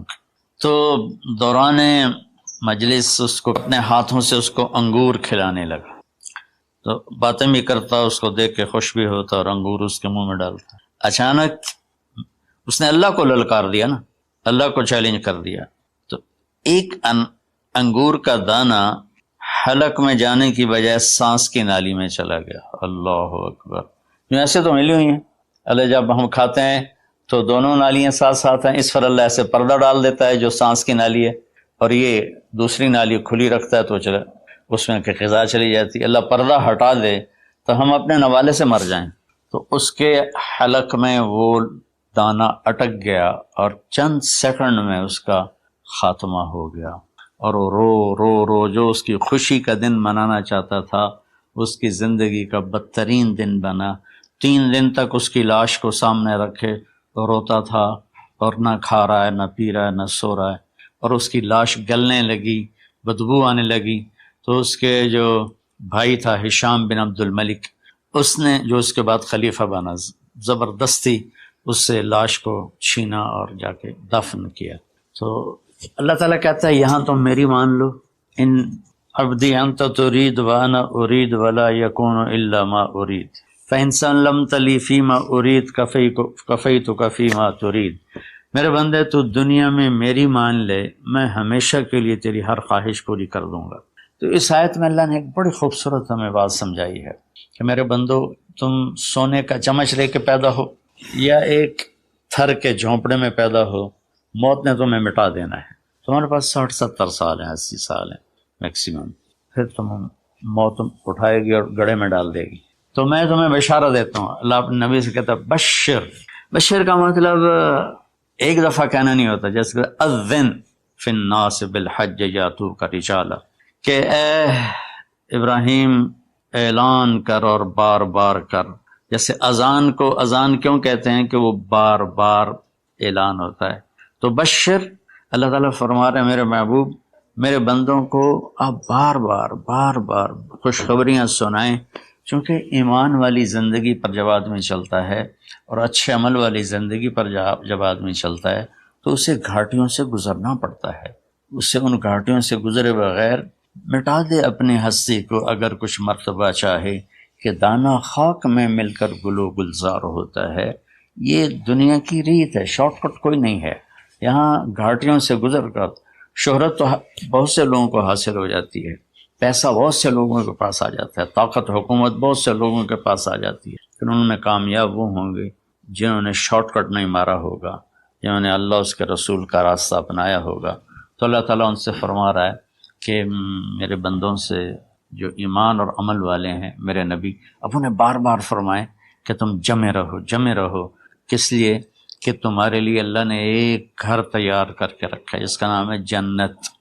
جنت باغ کو کہتے ہیں، اور جنت درختوں میں گھری ہوئی جگہ کو کہتے ہیں. ڈھانپے ہوئی وہ جگہ ایسی ہے کہ درختوں نے اس کو ڈھانپا ہوا ہے.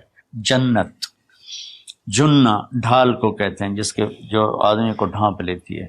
تو اللہ تعالیٰ فرما رہا ہے میں نے وہ جنت بنائی ہے تمہارے لیے. اور آگے ایک چھوٹی سی نعمت کا ذکر کیا ہے. اچھا، اللہ نے جب سے دنیا کو بنایا ہے اسے ایک دفعہ محبت کی نظر سے نہیں دیکھا. ان اللہ لم ينظر الیہا منذ ان خلقہا. ان اللہ تعالی لم ينظر الیہا منذ خلقہا. اللہ نے جب سے دنیا کو بنایا ہے اسے اللہ نے کبھی نظر محبت سے نہیں دیکھا. نظام چل رہا ہے. اور جنت کو اللہ نے بنایا ہے، اور بنایا اپنی قدرت سے اور اپنے ہاتھوں سے. ان اللہ تعالی خلق الفردوس الاعلی بیدہ. میرے نبی کا فرمان ہے اللہ نے جنت الفردوس کو اپنے ہاتھوں سے بنایا ہے.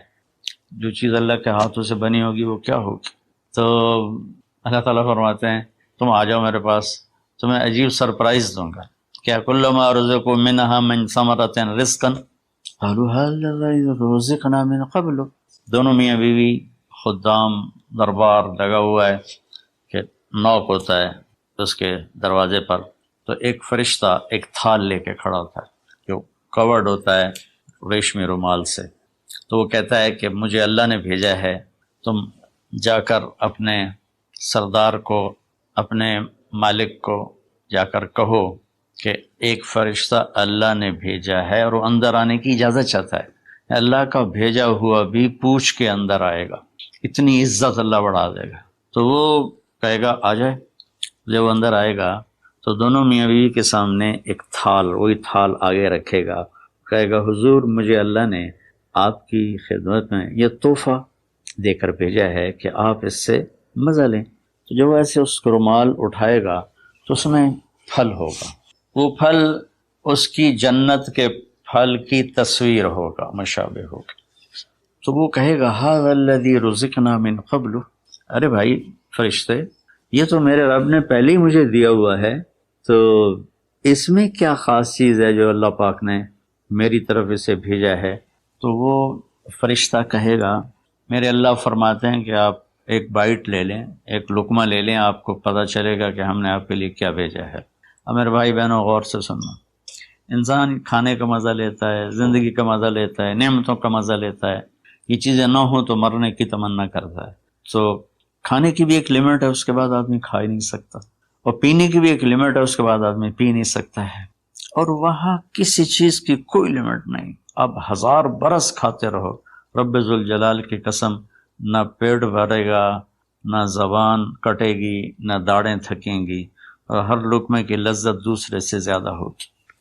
تو جب وہ اس کو اٹھا کر ایسے چکھیں گے نا، تو اگر اس کی جنت میں اللہ تعالیٰ نے 1,00,000 قسم کے پھل پیدا کیے ہیں، اس 1,00,000 کو جتنی زیرو سے مرضی ملٹیپلائی کرنا چاہو آپ کر لو، 1 کروڑ، 1 ارب، 1 خرب، آگے کوئی لفظ ہی کوئی نہیں. تو اس کی جنت میں جتنے پھل ہیں، جب وہ یوں ایک لقمہ لے گا، دیکھیں ہم لوگ چاٹ کھاتے ہیں تو سارے ذائقے مکس ہو کر ایک اور ذائقہ بن جاتا ہے.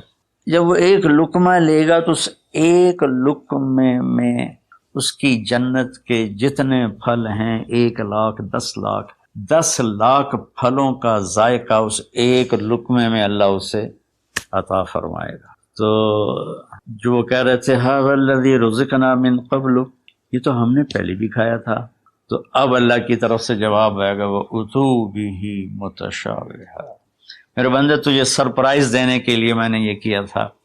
جیسے ہم اپنے دوستوں کو اچھا گفٹ دیتے ہیں تو ایک سرپرائز دیتے ہیں، تو اللہ تعالیٰ سرپرائز دے گا. اتو بھی متشابہہ، میرے بندے یہ تو نے پہلی دفعہ کھایا ہے، اس سے پہلے جو تم نے کھایا تھا وہ اس کی مشابہ تھا، یہ نہیں تھا. تو اچانک جب ایک ذائقہ بھی عجیب ملے اور شکل وہی ہو اور ذائقہ اور ہو، اس کی بھی لذت الگ ہے. تو اللہ تعالیٰ فرماتا ہے میرا بندہ کھا، اس کھانے میں کوئی وقت کی قید نہیں، مقدار کی قید نہیں، جتنا کھاتے جاؤ گے اللہ تمہیں کھلائے گا، پیشاب نہیں آئے گا، پخانہ نہیں آئے گا، پیٹ نہیں خراب ہوگا، آنتوں میں درد نہیں ہوگا، کسی جگہ یہ کھانا کچھ بھی نہیں تکلیف پہنچائے گا. اور یہاں ہمارا جو کھانے کا بچ جاتا ہے وہ پیشاب پخانے کی صورت میں نکلتا ہے، وہاں اللہ سارے کو ہضم کرا دے گا. ایک ڈکار آئے گا اور ہر شے ہضم ہو جائے گی، اور اس ڈکار کی خوشبو بھی دور تک پھیلے گی، اور وہاں مہک آئے گی مشک و عنبر کی. پھر آگے اللہ فرماتا ہے لہم فیہا ازواج مطہرہ، اور پھر ہم نے تمہارے لیے خوبصورت پاک پاکیزہ بیویوں کو تیار کیا ہے، جس میں تو تمہاری بیوی ان سب کی سر فہرست ہو کر ان کی سردار ہوگی. اور وہم فیہا خالدون، اور تم اس میں ہمیشہ ہمیشہ رہو گے، کبھی اس سے نہیں نکالے جاؤ گے. وہم فیہا خالدون، تم کبھی اس سے نہیں نکالے جاؤ گے. کیونکہ آدمی نعمتیں لیتا ہے تو پھر یہ خوف پیدا ہو جاتا ہے مر جاؤں گا، کہیں چھن نہ جائیں، کہیں زوال نہ آئے. وہاں اللہ ان دونوں چیزوں کو ہٹا دے گا. تو اس کی بنیاد کیا ہے؟ ایمان اور عمل.